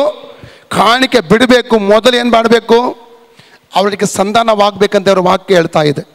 Hallelujah, praise the Lord. ಯಾಕೆ ದೇವರು ಕಾಣಿಕೆಗಿಂತ ದೇವರಿಗೆ ನಾವು ಮುಖ್ಯ. ನೋಡಿ, ದೇವರು ಕಾಯಿನನನ್ನು ಅಂಗೀಕಾರ ಮಾಡಲಿಲ್ಲ, ಕಾಯಿನನ ಕಾಣಿಕೆಯನ್ನು ಅಂಗೀಕಾರ ಮಾಡಲಿಲ್ಲ. ದೇವರು ನಮ್ಮನ್ನು ಅಂಗೀಕರಿಸಬೇಕು. ದೇವರು ಆಬೇಲನ್ನು ಅಂಗೀಕಾರ ಮಾಡಿದ, ಆಬೇಲನ ಕಾಣಿಕೆಯನ್ನು ದೇವರು ಅಂಗೀಕಾರ ಮಾಡಿದ. ಹಾಗಾದರೆ ಕಹಿ, ನಾವು ತುಂಬ ಪ್ರಾರ್ಥನೆ ಮಾಡ್ತೇವೆ, ತುಂಬ ಉಪವಾಸ ಮಾಡ್ತೇವೆ, ಹಲ್ಲೆಲೂಯಾ, ತುಂಬ ಆರಾಧನೆ ಮಾಡ್ತೇವೆ, ಆದರೆ ನಮ್ಮ ಮನಸ್ಸು ಯಾವ ರೀತಿಯಲ್ಲಿ ಇದೆ? ನಮ್ಮ ಮನಸ್ಸಿನಲ್ಲಿ ಏನು ಕಹಿ ಇದೆ? ನಮ್ಮ ಮನಸ್ಸಲ್ಲಿ ಏನು ದ್ವೇಷ ಇದೆ? ನಮ್ಮ ಮನಸ್ಸಿನಲ್ಲಿ ಏನು ಕೋಪ ಇದೆ? ಇದೆಲ್ಲ ಇಟ್ಟುಕೊಂಡು ಮಾಡುವಂಥ ಪ್ರಾರ್ಥನೆಗಳು, ಮಾಡುವಂಥ ಆರಾಧನೆಗಳು ದೇವರು ಅಂಗೀಕಾರ ಮಾಡ್ತಾನ? ತಿರುಗಿಕೊಂಡು ಮಕ್ಕಳ ಹಾಗೆ ನಾವು ಆಗಬೇಕೆಂಬುದಾಗಿ ದೇವರ ವಾಕ್ಯ ನಮಗೆ ಒತ್ತಾಯಿಸ್ತಾ ಇದೆ. ನಾವು ಯೆಶಾಯನ ಪುಸ್ತಕ 1ನೇ ಅಧ್ಯಾಯ 15ನೇ ವಾಕ್ಯ ಓದುವ. ಐಸಾಯ ಚಾಪ್ಟರ್ 1 ವರ್ಸಸ್ 15 ದಯಮಾಡಿ ಓದಿ. ಐಸಾಯ ಚಾಪ್ಟರ್ 1:15. ನೀವು ನನ್ನ ಕಡೆಗೆ ಕೈ ಎತ್ತುವಾಗ, ನೀವು ನನ್ನ ಕಡೆಗೆ ಕೈ ಎತ್ತುವಾಗ ನಿಮ್ಮನ್ನು ನೋಡದಂತೆ ನನ್ನ ಕಣ್ಣುಗಳನ್ನು ಮರೆ ಮಾಡಿಕೊಳ್ಳುವೆನು, ನನ್ನ ಕಣ್ಣುಗಳನ್ನು ಮರೆ ಮಾಡಿಕೊಳ್ಳುತ್ತೇನೆ. ಹೌದು, ನೀವು ಬಹು ಪ್ರಾರ್ಥನೆಗಳನ್ನು ಮಾಡಿದರು. ಇಲ್ಲಿ ಒಂದು ಬೆರಳಿಡಿ. ದೇವರು ಪ್ರಾರ್ಥಿಸುವಾಗ ಕಣ್ಣನ್ನು ಮುಚ್ಚುತ್ತಾನಂತೆ, ಮರೆ ಮಾಡ್ತಾನಂತೆ. ದೇವರು ಯಾವಾಗ ಲಕ್ಷಿಸ್ತಾನೆ, ಯಾವಾಗ ನೋಡ್ತಾನೆ? 138 ಕೀರ್ತನೆ 6ನೇ ವಾಕ್ಯ ಓದಿ. ಇಲ್ಲಿ ಬೆರಳಿಟ್ಟು 138 ಕೀರ್ತನೆ 6ನೇ ವಾಕ್ಯ ಓದಿ. 138 Psalms verse 6. ಯೆಹೋವನು ಮಹೋನ್ನತನು, ಆದರೂ ದೀನರನ್ನು ಲಕ್ಷಿಸುತ್ತಾನೆ. ಎಲ್ಲರೂ ಹೇಳಿ, ಯೆಹೋವನು ಮಹೋನ್ನತನು. ಎಲ್ಲರೂ ಹೇಳಬೇಕು, ಎಲ್ಲರೂ ಬಾಯಿ ತೆರೆಯಿರಿ. ಯೆಹೋವನು ಮಹೋನ್ನತನು, ಆತನು ದೀನರನ್ನು ಲಕ್ಷಿಸುತ್ತಾನೆ. ಯಾವಾಗ ಅಲಕ್ಷ್ಯ ಮಾಡ್ತಾನೆ? ಕಣ್ಣು ಯಾವಾಗ ಮುಚ್ತಾನೆ? ಓದಿ ಯೆಶಾಯ 1:15 ಪುನಃ ಓದಿ. ಐಸಾಯ 1:15.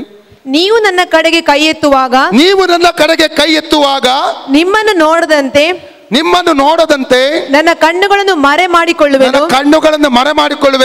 ಹೌದು, ನೀವು ಬಹು ಪ್ರಾರ್ಥನೆಗಳನ್ನು ಮಾಡಿದರು, ನಾನು ಕೇಳೆನು. ನಿಮ್ಮ ಕೈಗಳಲ್ಲಿ ರಕ್ತವು ತುಂಬಿದೆ. ಹಲ್ಲೆಲೂಯಾ. ದೇವರು ಏನ್ ಹೇಳ್ತಾ ಇದ್ದಾನೆ? ದೇವರು ನೋಡುವುದಿಲ್ಲ. ಆದ್ರೆ 138 ಕೀರ್ತನೆ 6 ಪ್ರಕಾರ ನಾವು ದೀನರನ್ನು ದೇವರು ಏನ್ ಮಾಡ್ತಾನಂತೆ? ಲಕ್ಷಿಸ. ಗರ್ವಿಷ್ಠರನ್ನು ಏನ್ ಮಾಡ್ತಾನೆ?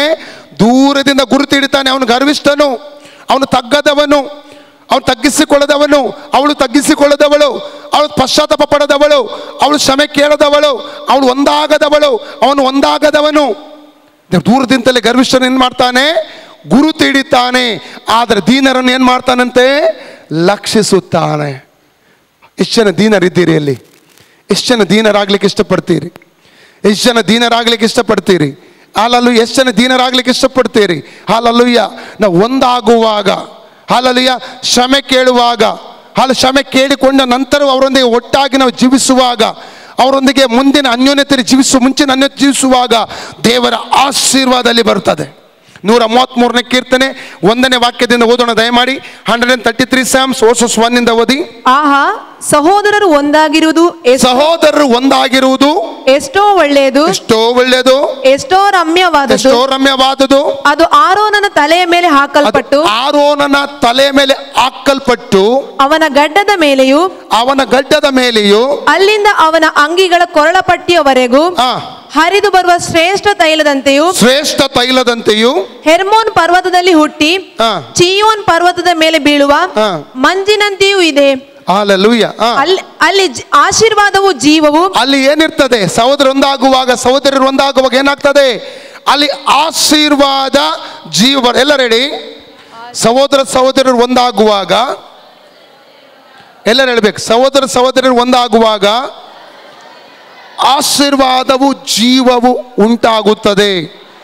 ಎಲ್ಲರೂ ಆಶೀರ್ವಾದವು ಜೀವವು ಉಂಟಾಗುತ್ತದೆ. ಆಶೀರ್ವಾದ ಕೇವಲ ಪ್ರಾರ್ಥನೆಯಿಂದ ಮಾತ್ರ ಅಲ್ಲ, ನಾವು ಯಾವ ರೀತಿಯಲ್ಲಿ ಪ್ರಾರ್ಥಿಸ್ತಾ ಇದ್ದೇವೆ, ಹೇಗೆ ಪ್ರಾರ್ಥಿಸ್ತಾ ಇದ್ದೇವೆ. ಪಾಪ ಇಟ್ಟು, ಕಹಿ ಇಟ್ಟು, ದ್ವೇಷ ಇಟ್ಟು, ಕೋಪ ಇಟ್ಟು ಪ್ರಾರ್ಥಿಸುವುದಾದರೆ ಆ ಪ್ರಾರ್ಥನೆಗೆ ಉತ್ತರ ದೇವರು ಕೊಡುವುದೇ ಇಲ್ಲ. ಹಲ್ಲೆಲೂಯಾ, ಪ್ರೈಸ್ ದಿ ಲಾರ್ಡ್. ಆದ ಕಾರಣ ನನ್ನ ಪ್ರಿಯ ಸಹೋದರಿಯರೇ, ಹಲ್ಲೆಲೂಯಾ, ಒಂದು ತೀರ್ಮಾನಕ್ಕೆ ಇವತ್ತು ನೀವು ಬರಬೇಕು. ದೇವರ ಆಶೀರ್ವಾದಕ್ಕೆ ನಿಮಗೆ ಸಿಗಬೇಕಾದರೆ ಹೆಚ್ಚಿನವರು ದೇವರ ಮುಂದೆ, ಯೇಸುವಿನ ಮುಂದೆ ನೀವು ಹೆಚ್ಚಿನವರು ಆಗಬೇಕಾದರೆ ನೀವು ಮಾಡಬೇಕಾದ ಕಾರ್ಯ ತಿರುಗಿಕೊಂಡು ಮಕ್ಕಳ ಹಾಗೆ ಆಗುವುದಕ್ಕೆ ನಾವು ಸಿದ್ಧರಾಗಿರಬೇಕು. ಅನೇಕ ಸಲ ನಾನು ದೊಡ್ಡವನು ಪ್ರಾಯದಲ್ಲಿ, ಅವನೇ ಬರಲಿ ಅವಳೇ ಬರಲಿ, ಅಲ್ಲಲ್ಲಿಯ, ಅಥವಾ ಅನೇಕ ಸಂದರ್ಭಗಳಲ್ಲಿ ಪದವಿಯಲ್ಲಿ ನಾನು ದೊಡ್ಡವನು ಅಥವಾ ನಾನು ದೊಡ್ಡವಳು, ಅವಳೇ ಬರಲಿ ಅವನೇ ಬರಲಿ ಎಂಬುದಾಗಿ ಯೋಚಿಸುವಂಥ ಅದು ಏನಾಗ್ತದೆ? ಅದು ಮಕ್ಕಳೆಂಬುದಾಗಿ ಮಕ್ಕಳಿಗೆ ಇದು ಯಾವುದೂ ಗೊತ್ತಿಲ್ಲ. ದೊಡ್ಡವನು ಚಿಕ್ಕವನು ಯಾವುದೂ ಗೊತ್ತಿರುವುದಿಲ್ಲ. ಅವರು ಮಕ್ಕಳು ಎಂದರೆ ನಿಷ್ಕಳಂಕರು. ಅದು ಯಾವತ್ತೂ ಅವ್ರು ಏನು ಹೇಳಿದ್ರು ನಂಬುವಂಥವ್ರು ಮಕ್ಕಳು. ನಿಷ್ಕಳಂಕ ಮನಸ್ಸು, ದ್ವೇಷ ಕೋಪ ಇಟ್ಕೊಳ್ಳಿಕ್ಕೆ ಅವ್ರಿಗೆ ಇಷ್ಟ ಇರುವುದಿಲ್ಲ. ಆ ಮನಸ್ಸು ನಮಗೆ ಬೇಕು ಎಂಬುದಾಗಿ ಇಲ್ಲಿ ದೇವರು ಒತ್ತಾಯ ಮಾಡ್ತಾ ಇದ್ದಾನೆ. ಹಲ್ಲೆಲೂಯಾ, ಪ್ರೈಸ್ ದಿ ಲಾರ್ಡ್. ಹಾಗಾದ್ರೆ ಹೆಚ್ಚಿನವರು ಆಗಬೇಕಾದ್ರೆ ತಿರುಗಿಕೊಂಡು ಮೊದಲು ಏನಾಗಬೇಕು? ನಾವು ಮಕ್ಕಳ ಹಾಗೆ ಆಗಬೇಕು. ಎರಡನೇದಾಗಿ ಹೆಚ್ಚಿನವರು ನಾವು ಆಗಬೇಕಾದ್ರೆ ಯೆಶಾಯನ ಪುಸ್ತಕ 6ನೇ ಅಧ್ಯಾಯ 8ನೇ ವಚನ, ಐಸಾಯ ಚಾಪ್ಟರ್ 6 verse 8, ದೇವರಿಗೋಸ್ಕರ ಎದ್ದು ಹೋಗುವುದಕ್ಕೆ ಸಿದ್ಧರಾಗಬೇಕು. ಓದಿ. ಆಗ ಯಾವನನ್ನು ಕಳುಹಿಸಲಿ, ಯಾವನು ನನಗೋಸ್ಕರ ಹೋಗುವನು ಎಂಬ ಕರ್ತನ ನುಡಿಯನ್ನು ಕೇಳಿ, ಇಗೋ ನಾನಿದ್ದೇನೆ, ನನ್ನನ್ನು ಕಳುಹಿಸು ಅಂದೆನು. ಹಲ್ಲೆಲೂಯಾ. ಇಲ್ಲಿ ದೇವಾದಿ ದೇವನ ಒಂದು ಪರಲೋಕದ ದರ್ಶನವನ್ನು 1ನೇ ವಾಕ್ಯದಿಂದ ನಾವು ಓದುವುದಾದರೆ, ಒಂದು ದಿವಸ ಉಜ್ಜಯನು ಕಾಲವಾದ ನಂತರದ ದಿವಸಗಳಲ್ಲಿ ಪ್ರವಾದದ ಯೆಶಾಯನು ಕಾಣ್ತಾ ಇದ್ದಾನೆ. ಆಗ ದೇವರಿಂದ ಬಂದಂಥ ಒಂದು ವಾರ್ತೆ ಏನು ಗೊತ್ತುಂಟ? ನನಗೋಸ್ಕರವಾಗಿ ಯಾರು ಹೋಗ್ತಾರೆ ಎಂಬುದಾಗಿ. ಯೆಶಾಯನಿಗೆ ಹೇಳಲಿಲ್ಲ ನೀನು ಹೋಗು ಎಂಬುದಾಗಿ ದೇವರು ಹೇಳಿಲ್ಲ. ಯಾಕೆ ಗೊತ್ತುಂಟ? ದೇವರು ಒತ್ತಾಯ ಪೂರ್ವಕವಾಗಿ ಒಬ್ಬ ವ್ಯಕ್ತಿಯನ್ನು ಕಳಿಸುವುದಿಲ್ಲ. ದೇವರಿಗೆ ಯಾರು ಸಿದ್ಧರಾಗಿರ್ತಾರೆ ಅದು ದೇವರಿಗೆ ಬೇಕಾದದ್ದು. ಇವತ್ತು ಅನೇಕರಿಗೆ ಸೇವೆಗೆ ಆಸೆ ಇದೆ. ಸೇವೆ ಎಂಬುದಾಗಿ ಹೇಳುವಾಗ ಹೀಗೆ ಯೋಚನೆ ಮಾಡಬೇಡಿ, ಪೂರ್ಣ ಸೇವೆ ಎಂಬುದಾಗಿ. ಪೂರ್ಣ ಜಾಬ್ ಬಿಟ್ಟು, ಕೆಲಸ ಬಿಟ್ಟು, ಬಿಸ್ನೆಸ್ ಬಿಟ್ಟು ಪೂರ್ಣ ಸೇವೆಗಾಗಿ ಉಳಿದು ಬರುವಂಥದ್ದು. ಸೇವೆ ಎಂಬುದಾಗಿ ಹೇಳುವಾಗ ಕೆಲಸ ಮಾಡಿಕೊಂಡು ನಾವು ಬರಬಹುದು. ಮನೆಯಲ್ಲಿ ಅಡಿಗೆ ಕೆಲಸ ಮಾಡಿ ಕೂಡ ನಾವು ಸೇವೆ ಮಾಡಬಹುದು. ಹಲ್ಲೆಲೂಯಾ. ಸ್ವಾರ್ಥ ಸೇವೆ ನಾವು ಮಾಡಬಹುದು, ಅಥವಾ ಸಾಕ್ಷಿಯಲ್ಲಿ ಜನರಿಗೆ ಸೇವೆ ಮಾಡಬಹುದು, ಆಸ್ಪತ್ರೆ ಸೇವೆ ಮಾಡಬಹುದು, ಆಶ್ರಮಗಳಿಗೆ ಭೇಟಿ ಕೊಡಬಹುದು. ಯಾವ ರೀತಿಯಲ್ಲಾದರೂ ನಾವು ಸ್ವಾರ್ಥ ಸೇವೆಯನ್ನು ಜನರ ಬಳಿಗೆ ತಲುಪಿಸುವುದಕ್ಕೆ ನಮಗೆ ಸಾಧ್ಯವಿದೆ. ಆದರೆ ದೇವರಿಗೆ ಯಾರು ಬೇಕು? ಯಾರು ಒತ್ತಾಯದಿಂದ ಯಾರನ್ನು ಕಳಿಸುವುದಿಲ್ಲ. ದೇವರಿಗೆ ಸಿದ್ಧವಾಗಿರೋರು ಬೇಕು. ಅಲ್ಲಲ್ಲಿ ಸಿದ್ಧವಾಗಿರುವಂಥ ವ್ಯಕ್ತಿಗಳನ್ನು ಇವತ್ತು ದೇವರು ಎದುರು ನೋಡ್ತಾ ಇದ್ದಾನೆ. ಹಲ್ಲೆಲೂಯಾ. ಆ ವ್ಯಕ್ತಿಯನ್ನೇ ದೇವರು ಹೆಚ್ಚಿನವನನ್ನಾಗಿ ಮಾಡುವಂಥದ್ದು. Praise the Lord. ಯೆಶಾಯನು ದೇವರಿಗಾಗಿ ಸಿದ್ಧವಾದ ನಿಮಿತ್ತವಾಗಿ ದೇವರು ಅವನನ್ನು ಹೆಚ್ಚಿನವನನ್ನಾಗಿ ಮಾಡಿದುದನ್ನು ನೋಡಲಿಕ್ಕೆ ನಮಗೆ ಸಾಧ್ಯ. ಮಾತ್ರವಲ್ಲ, ಯೇಸು ಸ್ವಾಮಿಯ ಜನದ ಕುರಿತಾಗಿರುವ ಅನೇಕ ರಹಸ್ಯಗಳನ್ನು ಅಥವಾ 1000 ವರ್ಷದ ಮಿಲೆನಿಯಂ ಕುರಿತಾಗಿರುವ ಅನೇಕ ವಿಷಯಗಳನ್ನು ಪುನರುತ್ಥಾನದ ಕುರಿತಾಗಿರುವ ಅನೇಕ ಮರ್ಮ ರಹಸ್ಯಗಳನ್ನು ದೇವರು ಆತನಿಗೆ ಪ್ರಕಟಪಡಿಸುವಂಥದ್ದನ್ನು ಸತ್ಯವೇದದ ವಾಕ್ಯಗಳಲ್ಲಿ ನಾವು ಓದುವುದಕ್ಕೆ, ತಿಳಿದುಕೊಳ್ಳುವುದಕ್ಕೆ ನಮಗೆ ಸಾಧ್ಯವಾಗುತ್ತದೆ. ಹಲ್ಲೆಲೂಯಾ, ಪ್ರೈಸ್ ದಿ ಲಾರ್ಡ್. ಎರಡನೇದಾಗಿ ದೇವರಿಗೋಸ್ಕರವಾಗಿ ಸಿದ್ಧವಾಗಿರುವಂಥ ವ್ಯಕ್ತಿಯನ್ನು ದೇವರು ಹೆಚ್ಚಿನವನನ್ನಾಗಿ ದೇವರು ಮಾಡ್ತಾನೆ. ಮೂರನೇದಾಗಿ ದೇವರಿಗಾಗಿ ತ್ಯಾಗ ಮಾಡುವಂಥ ವ್ಯಕ್ತಿ. ನಾವು ವಿಮೋಚನಕಾಂಡ 3ನೇ ಅಧ್ಯಾಯ 1ನೇ ವಾಕ್ಯದಿಂದ ಓದುವುದಾದರೆ, ಮಿದ್ಯಾನಿನ ಬೆಟ್ಟದಲ್ಲಿ ಮೋಶೆ ಕುರಿಗಳನ್ನು ಮೇಯಿಸುವಂತ ಒಂದು ಸಂದರ್ಭದಲ್ಲಿ ಆ ಉರಿಯುವಂತ ಆ ಪೊದೆಯ ಮೂಲಕವಾಗಿ ದೇವರು ಮೋಶೆಗೆ ದರ್ಶನ ಕೊಟ್ಟು ಐಗುಪ್ತ ದೇಶದಲ್ಲಿ 430 ವರ್ಷಗಳವರೆಗೆ ದಾಸತ್ವದಲ್ಲಿರುವಂತ ತನ್ನ ಜನ ಬಿಡುಗಡೆ ಮಾಡುವಂತ ಸೇವೆಗೆ ಆತ ನಾಯಕನನ್ನ ಕರೆಯುವಂಥದ್ದನ್ನು ಅಲ್ಲಿ ನಾವು ಕಾಣಲಿಕ್ಕೆ ನಮಗೆ ಸಾಧ್ಯ. ಅದಕ್ಕಿಂತ ಮುಂಚಿತವಾಗಿ ನೋಡಬೇಕಾದ್ರೆ ಇಬ್ರಿಯ ಪುಸ್ತಕ 11ನೇ ಅಧ್ಯಾಯ 24ನೇ ವಾಕ್ಯದಿಂದ ಓದಿಕೊಳ್ಳೋಣ. ದಯಮಾಡಿ 23ನೇ ವಾಕ್ಯದಿಂದ ಓದಿ. ಮೋಶೆ ಹುಟ್ಟಿದಾಗ ಅವನ ತಂದೆ ತಾಯಿಗಳು ಕೂಸು ಸುಂದರವಾಗಿದೆ ಎಂದು ನೋಡಿ, ಅವನ ತಂದೆ ತಾಯಿಗಳು ಕೂಸು ಸುಂದರವಾಗಿದೆ ಎಂಬುದಾಗಿ ಹೇಳಿ, ಅರಸನ ಅಪ್ಪಣೆಗೆ ಭಯಪಡದೆ ನಂಬಿಕೆಯಿಂದಲೇ ಅವನನ್ನು 3 ತಿಂಗಳು ಬಚ್ಚಿಟ್ಟರು. ನಂಬಿಕೆಯಿಂದಲೇ ಆತನು 3 ತಿಂಗಳು ಬಚ್ಚಿಟ್ಟರು. ಮೋಶೆಯು ದೊಡ್ಡವನಾದ ಮೇಲೆ ಫರೋಹನ ಕುಮಾರ್ತೆಯ ಮಗನೆನಿಸಿಕೊಳ್ಳುವುದು ಬೇಡವೆಂದದ್ದು ನಂಬಿಕೆಯಿಂದಲೇ. ಸ್ವಲ್ಪ ಕಾಲ ಪಾಪ ಭೋಗಗಳನ್ನು ಅನುಭವಿಸುವುದಕ್ಕಿಂತ ದೇವರ ಜನರೊಂದಿಗೆ ಕಷ್ಟವನ್ನು ಅನುಭವಿಸುವುದೇ ಒಳ್ಳೆಯದೆಂದು ತೀರ್ಮಾನಿಸಿಕೊಂಡನು. ಐಗುಪ್ತ ದೇಶದ ಸರ್ವೈಶ್ವರ್ಯಕ್ಕಿಂತಲೂ ಕ್ರಿಸ್ತನ ನಿಮಿತ್ತವಾಗಿ ಉಂಟಾಗುವ ನಿಂದೆಯೇ ಶ್ರೇಷ್ಠ ಭಾಗ್ಯವೆಂದೆಣಿಸಿಕೊಂಡನು. ಯಾಕಂದರೆ ಬರುವ ಪ್ರತಿಫಲದ ಮೇಲೆ ಕಣ್ಣಿಟ್ಟಿದನು. ಅವನು ಅರಸನ ರೌದ್ರಕ್ಕೆ ಭಯಪಡದೆ ಐಗುಪ್ತ ದೇಶವನ್ನು ಬಿಟ್ಟು ಹೋದದ್ದು ನಂಬಿಕೆಯಿಂದಲೇ. ಅವನು ಅದೃಶ್ಯನಾಗಿರುವ ಆತನನ್ನು ದೃಷ್ಟಿಸುವವನು ಎಂಬಂತೆ ದೃಢಚಿತ್ತನಾಗಿದ್ದನು. ನೋಡಿ, ಎಲ್ಲದರ ಮಧ್ಯದಲ್ಲಿ ಮೋಶೆ ಒಳಗಡೆ ಒಂದು ನಂಬಿಕೆ ಇದೆ. ಏನು ಗೊತ್ತುಂಟ? ಈ ಐಗುಪ್ತ ದೇಶದ ಸರ್ವ ಐಶ್ವರ್ಯಕ್ಕೆ ಆತನು ವಾರಿಸುದಾರ. ಈಗ ಇರುವಂತ ಫರೋಹನ ನಂತರ ಅವನು ಸಿಂಹಾಸನಕ್ಕೆ ಏರ್ಲಿಕ್ಕಿರುವಂತ ಒಬ್ಬ ಫರೋಹ. ಹಲ್ಲೆಲೂಯಾ. ಆ ಫರೋಹನ ಕುಮಾರ್ತೆಯ ಮಗನು ನಾನು ಅಲ್ಲ ಎಂಬುದಾಗಿ ದೃಢವಾಗಿ ಹೇಳ್ತಾ ಇದ್ದಾನೆ. ಮತ್ತು ತಾನು ದೇವಜನಕ್ಕೆ ಸಂಬಂಧಪಟ್ಟವನೆಂಬುದಾಗಿ ಆತ ಒಪ್ಪಿಕೊಂಡು ನಿಲ್ತಾನೆ. ದೇವಜನರ ಜೊತೆಯಲ್ಲಿ, ಫರೋಹನ ಜೊತೆಯಲ್ಲಿ ನಿಂತರೆ, ಫರೋಹನ ಕುಮಾರ್ತೆ ಜೊತೆ ನಿಂತರೆ ಅವನಿಗೆ ಸಿಂಹಾಸನ ಸಿಗ್ತದೆ. ಫರೋಹನ ಕುಮಾರ್ತೆಯ ಮಗ ಎಂಬುದಾಗಿ ಒಪ್ಪಿಕೊಳ್ಳುವುದಾದರೆ ಅವನಿಗೇನು ಸಿಗ್ತದೆ? ಸಿಂಹಾಸನ ಸಿಗ್ತದೆ. ಅವನಿಗೇನು ಸಿಗ್ತದೆ? ಸಿಂಹಾಸನ. ಐಗುಪ್ತ ದೇಶದ ಸಕಲ ಐಶ್ವರ್ಯಕ್ಕೆ ಆತನು ಬಾಧ್ಯನಾಗ್ತಾನೆ. ಎರಡನೇದಾಗಿ, ದೇವ ಜನರ ಒಟ್ಟಿಗೆ ತನ್ನನ್ನು ಗುರುತಿಸಿಕೊಳ್ಳುವುದಾದ್ರೆ ಅವನಿಗೆ ಸಿಗುವಂಥದ್ದು ಏನು ಗೊತ್ತುಂಟ? ನಿಂದೆ, ಅಪಮಾನ, ನೋವುಗಳು ಮಾತ್ರ. ಎರಡರ ಮಧ್ಯದಲ್ಲಿ ನಿಂತಿದ್ದಾನೆ. ಈಗ ಅವನು ಆರಿಸಿಕೊಳ್ಳುವುದು ಯಾವುದನ್ನು ಗೊತ್ತುಂಟ? ನಾನು ದೇವ ಜನಕ್ಕೆ ಸಂಬಂಧಪಟ್ಟವನು. ಯಾವಾಗ ದೇವ ಜನಕ್ಕೆ ಸಂಬಂಧಪಟ್ಟವನೆಂಬುದಾಗಿ ಅವನು ಒಪ್ಪಿಕೊಂಡನು, ಆಗಲೇ ಐಗುಪ್ತ ದೇಶದ ಫರೋಹನಿಂದಲೂ ಅವನ ಕುಮಾರ್ತೆಯನ್ನು ತಿರಸ್ಕರಿಸಲ್ಪಟ್ಟನು. ಅಲ್ಲಲ್ಲೂಯ. ಇವತ್ತಿನ ದಿನಗಳಲ್ಲಿ ಕೂಡ ನಾವು ನೋಡ್ತೇವೆ, ಯೇಸು ಸ್ವಾಮಿನ ಯಾರೆಲ್ಲ ಅಂಗೀಕಾರ ಮಾಡ್ತಾರೆ, ಆ ನಂಬಿಕೆಗೋಸ್ಕರ ಯೇಸು ಸ್ವಾಮಿಗಾಗಿ ಯಾರೆಲ್ಲ ಜೀವನ ಮಾಡ್ತಾರೆ, ಅವರನ್ನು ಮನೆಗಳಿಂದ ಹೊರಗಡೆ ಹಾಕುವಂಥದ್ದನ್ನು ನೋಡ್ತೇವೆ. ಅನೇಕರು ಮನೆಯಿಂದ ಹೊರಗೆ ಹಾಕ್ತಾರೆ. ಅವರ ಪ್ರಾಪರ್ಟಿಯಲ್ಲಿ ಆಸ್ತಿ ಪಾಸ್ತಿ ಅವರಿಗೆ ಪಾಲು ಕೊಡುವುದಿಲ್ಲ, ಹಿಂಸೆ ಕೊಡ್ತಾರೆ, ಅನೇಕ ವಿಧವಾದ ತೊಂದರೆಗಳನ್ನು ಕೊಡುವಂಥದ್ದನ್ನು ಇವತ್ತಿನ ದಿನಮಾನಗಳಲ್ಲಿ ಕೂಡ ನಾವು ನೋಡಲಿಕ್ಕೆ ಸಾಧ್ಯ. ಆದರೆ ಈ ಲೋಕದ ಆಸ್ತಿ, ಈ ಲೋಕದ ಐಶ್ವರ್ಯ, ಈ ಲೋಕದ ಸುಖಭೋಗ ಅದು ಕ್ಷಣಿಕವಾದದ್ದು ಮಾತ್ರ. ಹಲ್ಲೆಲೂಯಾ. ಆದರೆ ಪರಲೋಕದ ಐಶ್ವರ್ಯ, ಪರಲೋಕದ ಬಾಧ್ಯತೆ ಅದು ನಿತ್ಯ ನಿತ್ಯಕ್ಕೂ ಇರುವಂಥದ್ದು. ಹಲ್ಲೆಲೂಯಾ. ಒಂದು ವಾಕ್ಯ ಓದಿ, 1 ಯೋಹನ್ನ 2ನೇ ಅಧ್ಯಾಯ 15ರಿಂದ 17ನೇ ವಚನ. 1 John chapter 2 15-17 ವಾಕ್ಯ ಓದಿಕೊಳ್ಳೋಣ. ಲೋಕವನ್ನಾಗಲಿ ಲೋಕದಲ್ಲಿರುವವುಗಳನ್ನಾಗಲಿ ಪ್ರೀತಿಸಬೇಡಿರಿ. ಲೋಕವನ್ನಾಗಲಿ ಲೋಕದಲ್ಲಿರುವವುಗಳನ್ನಾಗಲಿ ಪ್ರೀತಿಸಬೇಡ್ರಿ. ಯಾವನಾದರೂ ಲೋಕವನ್ನು ಪ್ರೀತಿಸಿದರೆ ತಂದೆಯ ಮೇಲಿನ ಪ್ರೀತಿಯು ಅವನಲ್ಲಿಲ್ಲ. ಲೋಕದಲ್ಲಿರುವ ಶರೀರದ ಶರೀರದ ಆಶೆ, ಕಣ್ಣಿನ ಆಶೆ, ಬದುಕು ಬಾಳಿನ ಡಂಬ, ಈ ಮೊದಲಾದವುಗಳೆಲ್ಲವೂ ತಂದೆಯಿಂದ ಹುಟ್ಟದೆ ಲೋಕದಿಂದ ಹುಟ್ಟಿದವುಗಳಾಗಿವೆ. ಲೋಕವು ಅದರ ಆಶೆಯು ಗತಿಸಿ ಹೋಗುತ್ತವೆ. ಎಲ್ಲರೂ ಹೇಳಿ, ಲೋಕವು ಅದರ ಆಸೆಯು ಅದು ಗತಿಸಿ ಹೋಗುತ್ತದೆ, ಅದು ನಾಶವಾಗಿ ಹೋಗುತ್ತದೆ. ಹಲ್ಲೆಲೂಯಾ. ಗ್ರೇಟ್ ಅಲೆಕ್ಸಾಂಡರ್, ಇಡೀ ಲೋಕವನ್ನು ಜಯಿಸಿದಂತ ಒಬ್ಬ ಶ್ರೇಷ್ಠ ಅರಸನು, ಸಾಯುವುದಕ್ಕಿಂತ ಮುಂಚಿತವಾಗಿ ತನ್ನ ಸೇನಾಧಿಪತಿಯ ಬಳಿಗೆ ಆತನು ಹೇಳ್ತಾ ಇದ್ದಾನೆ, ನಾನು ಸಾಯುವಂತ ಒಂದು ಸಂದರ್ಭದಲ್ಲಿ ನನ್ನ ಮೆರವಣಿಗೆಯಲ್ಲಿ ದೊಡ್ಡ ವೈದ್ಯರು ಬರಬೇಕು, ದೊಡ್ಡ ವೈದ್ಯರುಗಳು ಬರಬೇಕು. ಎರಡನೇದಾಗಿ, ನಾನು ಸತ್ತಂತ ಸಂದರ್ಭದಲ್ಲಿ ಪೆಟ್ಟಿಗೆಯಲ್ಲಿ ತೆರೆದಂಥ ಪೆಟ್ಟಿಗೆಯ ಕರಗಳನ್ನು ಮೇಲಿಟ್ಟು ನನ್ನನ್ನು ದಫನ ಮಾಡಬೇಕು ಎಂಬುದಾಗಿ ಆತನು ಹೇಳಿದನು. ಆಗ ಮಾತ್ರವಲ್ಲ, ನಾನು ಸಾಯುವ ಸಂದರ್ಭದಲ್ಲಿ ನಾನು ಸಂಪಾದನೆ ಮಾಡಿದಂಥ ಎಲ್ಲ ಬಂಗಾರ ಬೆಳ್ಳಿ ಎಲ್ಲವನ್ನು ನನ್ನ ಹೊಂಡದಲ್ಲಿ ಹಾಕಬೇಕೆಂಬುದಾಗಿ ಕೇಳಿದನು. ಸೇನಾಧಿಪತಿ ಯಾಕೆಂಬುದಾಗಿ ಕೇಳಿದಾಗ, ನಾನು ಇಷ್ಟೆಲ್ಲ ಸಂಪಾದನೆ ಮಾಡಿದೆ, ಇವೆಲ್ಲವೂ ನನ್ನ ಜೊತೆಯಲ್ಲಿ ಬರುವುದಿಲ್ಲವಲ್ಲ, ಇವೆಲ್ಲವೂ ನನ್ನನ್ನು ರಕ್ಷಣೆ ಮಾಡಲಿಕ್ಕೆ ಸಾಧ್ಯವಾಗಲಿಲ್ಲವಲ್ಲ ಎಂಬುದಾಗಿ ಆತನು ಹೇಳಿದನು. ಎರಡನೇದಾಗಿ, ಈ ಲೋಕದ ಯಾವ ವೈದ್ಯನು ಕೂಡ ನನ್ನ ರೋಗಕ್ಕೆ ಸೌಖ್ಯ ಕೊಡಲಿಕ್ಕೆ ಸಾಧ್ಯವಾಗಲಿ, ಅದಕ್ಕಾಗಿ ಆ ವೈದ್ಯರುಗಳು ಮೆರವಣಿಗೆಯಾಗಿ ನನ್ನ ಆ ಪೆಟ್ಟಿಗೆ ಹೊಂದಿಗೆ ಬರಬೇಕೆಂಬುದಾಗಿ ಹೇಳಿದ. ಮೂರನೇದಾಗಿ, ನನ್ನ ಕರಗಳನ್ನು ಯಾಕೆ ಹಾಗೆ ಇಡಬೇಕೆಂದರೆ, ನಾನು ಈ ಲೋಕದಲ್ಲಿ ಸಂಪಾದನೆ ಮಾಡಿ ಯಾವುದನ್ನು ಕೂಡ ತೆಗೆದುಕೊಂಡು ಹೋಗಲಿಕ್ಕೆ ನನಗೆ ಸಾಧ್ಯವಾಗುವುದಿಲ್ಲ. ಮನುಷ್ಯನು ಬರಕೈಯಲ್ಲಿ ಬರ್ತಾನೆ, ಬರಕೈಯಲ್ಲಿ ಹೋಗ್ತಾನೆ ಎಂಬುದಾಗಿ ಆತನು ಹೇಳಿದನು.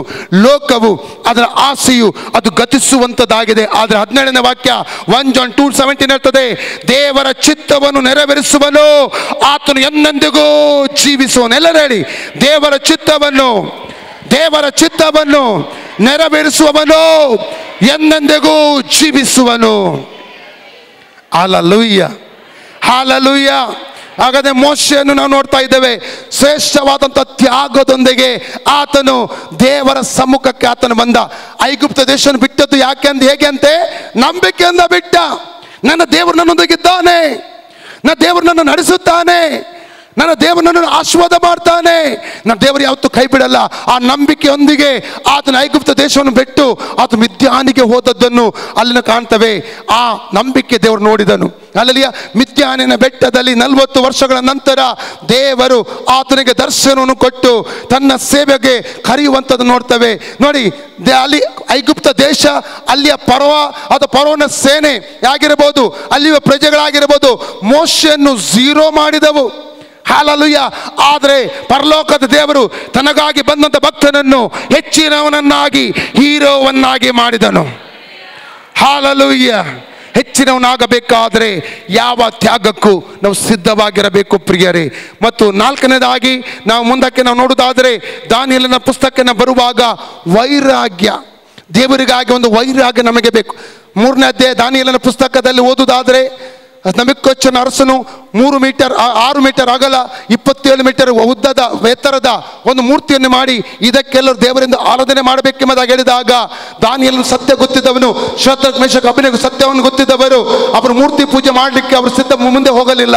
ಅವರು ಜೀವವುಳ್ಳ ದೇವರನ್ನು ಅವರು ತಿಳಿದುಕೊಂಡವರಾಗಿದ್ದರು. ಆದರೆ ಅರಸನು ಹೇಳಿದನು, ಯಾರಿದಕ್ಕೆ ಆರಾಧಿಸುವುದಿಲ್ಲ ಅವರಿಗೆ ದಗದಗನೆ ಉರಿಯುವಂತ ಆವಿಗೆಯೊಳಗೆ ಹಾಕಲ್ಪಟ್ಟು ಅವರು ಸಾಯಿಸ್ತೇವೆ ಎಂಬುದಾಗಿ ಎಚ್ಚರಿಕೆ ಕೂಡ ಕೊಟ್ಟು, ಆದರೂ ಶದ್ರಕ್ ಮೇಷಕ್ ಅಬೇದ್ನೆಗೋ ಅವರು ದೃಢವಾಗಿ ತಮ್ಮ ತೀರ್ಮಾನದಲ್ಲಿ ಅವ್ರು ನಿಲ್ಲುವಂಥದ್ದನ್ನು ನೋಡ್ತೇವೆ. ಕೊನೆಗೆ ನಾವು ನೋಡುವುದಾದರೆ, ಅವರನ್ನು ಆವಿಗೆಗೆ ಹಾಕುವುದಕ್ಕಾಗಿ ತೆಗೆದುಕೊಂಡು ಬಂದರು. ಇನ್ನೊಂದು ಚಾನ್ಸ್ ರಾಜನು ಕೊಡ್ತಾ ಇದ್ದಾನೆ. ನೋಡಿ, ಅವಾಗ ಅವ್ರ ಬಾಯಿಂದ ಬರುವಂಥ ಮಾತನ್ನು ಓದಿಕೊಳ್ಳೋಣ. ದಾನಿಯೇಲ 3:15, 16, 17 ವಾಕ್ಯ ಓದಿಕೊಳ್ಳೋಣ.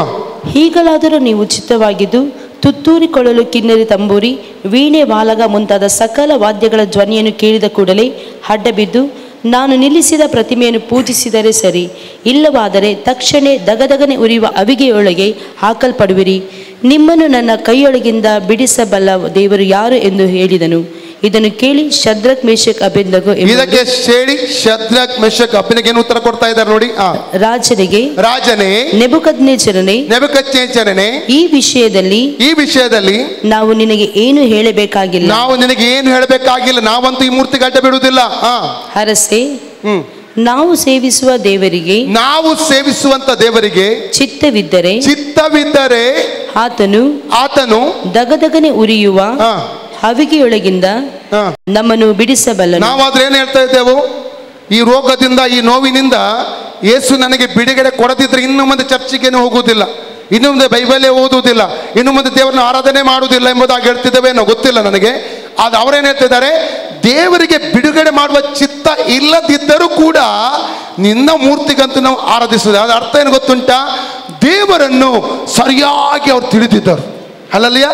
ದೇವರ ಬಗ್ಗೆ ಸರಿಯಾದಂಥ ಅರಿವು, ಆ ಜ್ಞಾನ ಅವರಿಗಿದ್ದದರಿಂದಾಗಿ ಅವರು ಈ ರೀತಿ ಹೇಳಿದರು. ಮುಂದೆ ಓದಿ. ಹೇಗೂ ನಿನ್ನ ಕೈಯಿಂದ ನಮ್ಮನ್ನು ಬಿಡಿಸುವನು.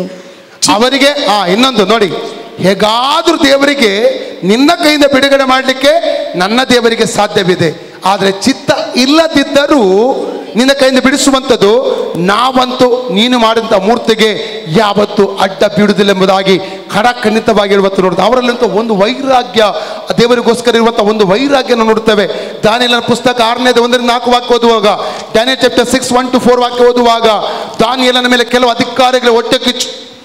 ಅನೇಕ ಸಮಯಗಳಲ್ಲಿ ಕೆಲವು ಸೇವೆಗಳು ಮೇಲಕ್ಕೆ ಹೋಗುವಾಗ, ಕೆಲವು ಸೇವಕರು ಮೇಲಕ್ಕೆ ಹೋಗುವಾಗ, ಕೆಲವು ಆತ್ಮಿಕ ವಿಶ್ವಾಸಿಗಳು ಮೇಲಕ್ಕೆ ಹೋಗುವಾಗ ಕೆಲವರಿಗೆ ಆಗುವುದು ಹೊಟ್ಟೆ ಕಿಚ್ಚು. ಹೇಗಾದ್ರೂ ಮಾಡಿ ಒಂದು ಕೆಳಗಿಳಿಸಬೇಕೆಂಬುದಾಗಿ ಪ್ರಯತ್ನ ಮಾಡಿ, ಅಡ್ಡ ಕಾಲು ಕೊಡೋದು, ಉದ್ದ ಕಾಲು ಕೊಡೋದು, ನೇರ ಕಾಲು ಕೊಡೋದು, ಹೇಗೆ ಕೊಡ್ಲಿಕ್ಕೆ ಏನಾದರೂ ಮಾಡಿಕ್ಕೆ ನೋಡ್ತಾರೆ. ಆಗಲ್ಲ. ಅಲ್ಲಲ್ಲಿಯ ಕಾರಣ ಏನು? ಅವ್ರನ್ನ ಎತ್ತುವನು ಯಾರಾಗಿರ್ತಾನೆ? ದೇವರು.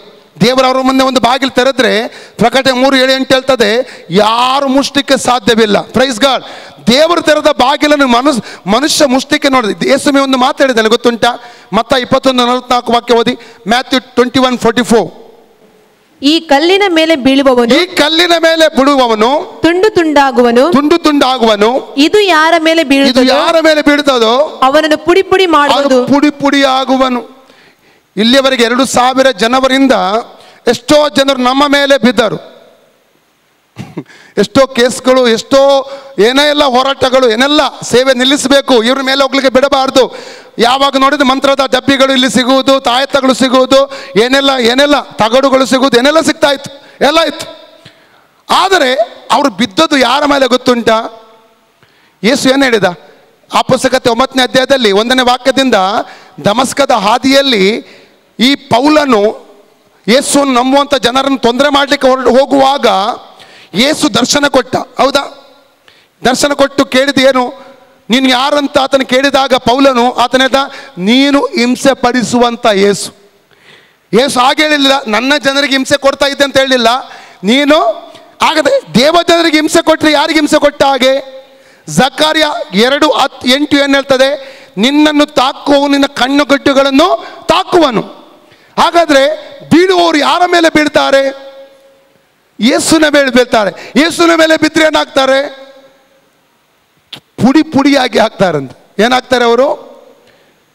ಪುಡಿಯಾಗಿ ಹೋಗ್ತಾರೆ. ಯಾಕಂದ್ರೆ ನೋಡಿ, ಯೇಸು ಅವರ ಮೇಲೆ ಬೀಳುವಾಗ ಅವರು ಪುಡಿ ಆಗ್ತಾರೆ. ಅವರು ಯೇಸುವಿನ ಮೇಲೆ ಬೀಳುವಾಗ ತುಂಡು ಆಗ್ತಾರೆ. ತುಂಡನ್ನಾದರೂ ಜೋಡಿಸ್ಲಿಕ್ಕೆ ಸಾಧ್ಯ ಇದೆ, ಪುಡಿಯನ್ನು ಜೋಡಿಸ್ಲಿಕ್ಕೆ ಸಾಧ್ಯವಿಲ್ಲ. ಹಲ್ಲೆಲೂಯಾ, ಪ್ರೈಸ್ ದಿ ಲಾರ್ಡ್. ಯೇಸಪ್ಪ ಯಾವತ್ತೂ ಬಿಡಲ್ಲ. ಹಲ್ಲೆಲೂಯಾ. ದೇವಜನರಿಗೆ ವಿರುದ್ಧವಾಗಿ ಯಾರೆಲ್ಲ ನಿಲ್ತಾರೋ ಅವರು ಯಾವತ್ತೂ ಜಯ ಹೊಂದುವುದೇ ಇಲ್ಲ, ಅವರು ಫಲಿಸುವುದೇ ಖಂಡಿತವಾಗಿ ಸಾಧ್ಯವಿಲ್ಲ. ನನ್ನ ಅನುಭವದಿಂದ ನಾನು ಇದನ್ನು ಹೇಳುವುದಕ್ಕೆ ನಾನು ಸಾಧ್ಯ. ಅಲ್ಲಲ್ಲಿ ಆದ ಕಾರಣ ಮೇಲೆ ಬರುವಂಥ ಸೇವಕರು ನೋಡಿಕೊಂಡು, ಮೇಲೆ ಬರುವಂಥ ವಿಶ್ವಾಸಿಗಳು ನೋಡಿಕೊಂಡು ಯಾವತ್ತೂ ಯಾರು ಕೂಡ ಹಲ್ಲೆಲೂಯಾ ಹೊಟ್ಟೆ ಕಿಚ್ಚಿನಿಂದ ತೊಂದರೆ ಮಾಡಲಿಕ್ಕೆ ಹೋಗಬೇಡಿ. ತೊಂದರೆ ಮಾಡಿದ ಅವರಿಗೆ ತೊಂದರೆ ಆಗಲ್ಲ, ತೊಂದರೆ ಆಗೋದು ನಿಮಗೆ. ಮೊನ್ನೆ ಬಂದ ಸೇವಕ ನಾನು ಕೇಳಿಲ್ಲ ವಾಕ್ಯ, ನನ್ನ ಮಿಸ್ಸಸ್ ಕೇಳಿ ನನಗೆ ಬಂದು ಹೇಳಿದರು. ಬಂದಂಥ ಪಾಸ್ಟ್ ಶಬಿಕ್ ಸೈಮನ್ ಒಂದು ವಾಕ್ಯ ಹೇಳಿದ್ರಂತೆ, ನಿಮಗೆ 50 ಜನ ಅವಮಾನ ಮಾಡಿದರೆ ದೇವರು 500 ಜನರ ಮುಂದೆ ದೇವರು ಮಾನಿಸ್ತಾನಂತೆ. ಎಷ್ಟು ಜನ ಕೇಳಿದಿರಿ ವಾಕ್ಯ? ನಾನು ಕೇಳಿಲ್ಲ, ನಾನು ಇರಲಿಲ್ಲ ಇಲ್ಲಿ. ನನಗೆ ಮಿಸ್ಸಸ್ ಬಂದು ಹೇಳಿದರು, ಅಷ್ಟು ಒಳ್ಳೆ ವಾಕ್ಯ ಇತ್ತು ಎಂಬುದಾಗಿ. ಹಲ್ಲೆಲೂಯಾ. 50 ಜನರ ಮುಂದೆ ನಮಗೆ ಅವಮಾನ ಮಾಡಿದರೆ ದೇವರು 5,000 ಜನರ ಮುಂದೆ ದೇವರು ನಮ್ಮನ್ನು ಮಾನಿಸುವಾತನಾಗಿದ್ದಾನೆ.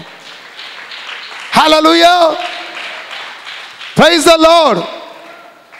ತಡೆಗಳ ಮಧ್ಯದಲ್ಲಿ ದೇವರು ನಮ್ಮ ನಡೆಸುವಂಥ ದೇವರಾಗಿದ್ದಾನೆ.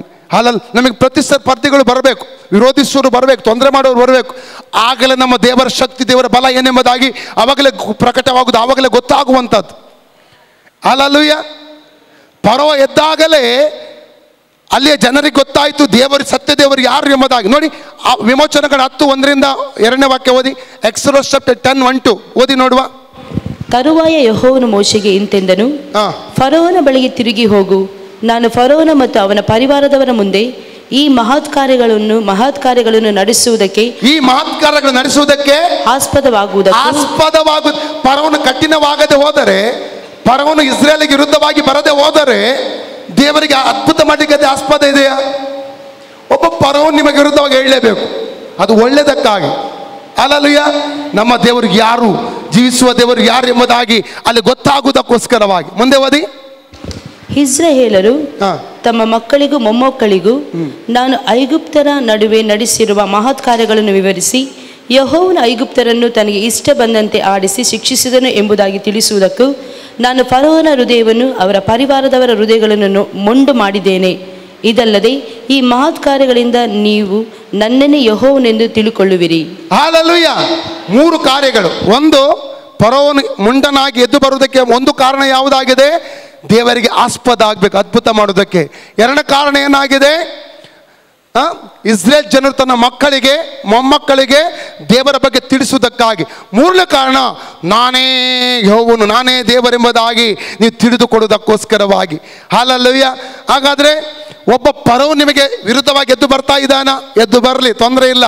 ಅವನೆಷ್ಟೇ ಶಕ್ತಿಶಾಲಿ ಆಗಿರಲಿ, ಒಬ್ಬ ದೇಶದ ಅರಸನೇ ಆಗಿರಲಿ, ಪರವಾಗಿಲ್ಲ.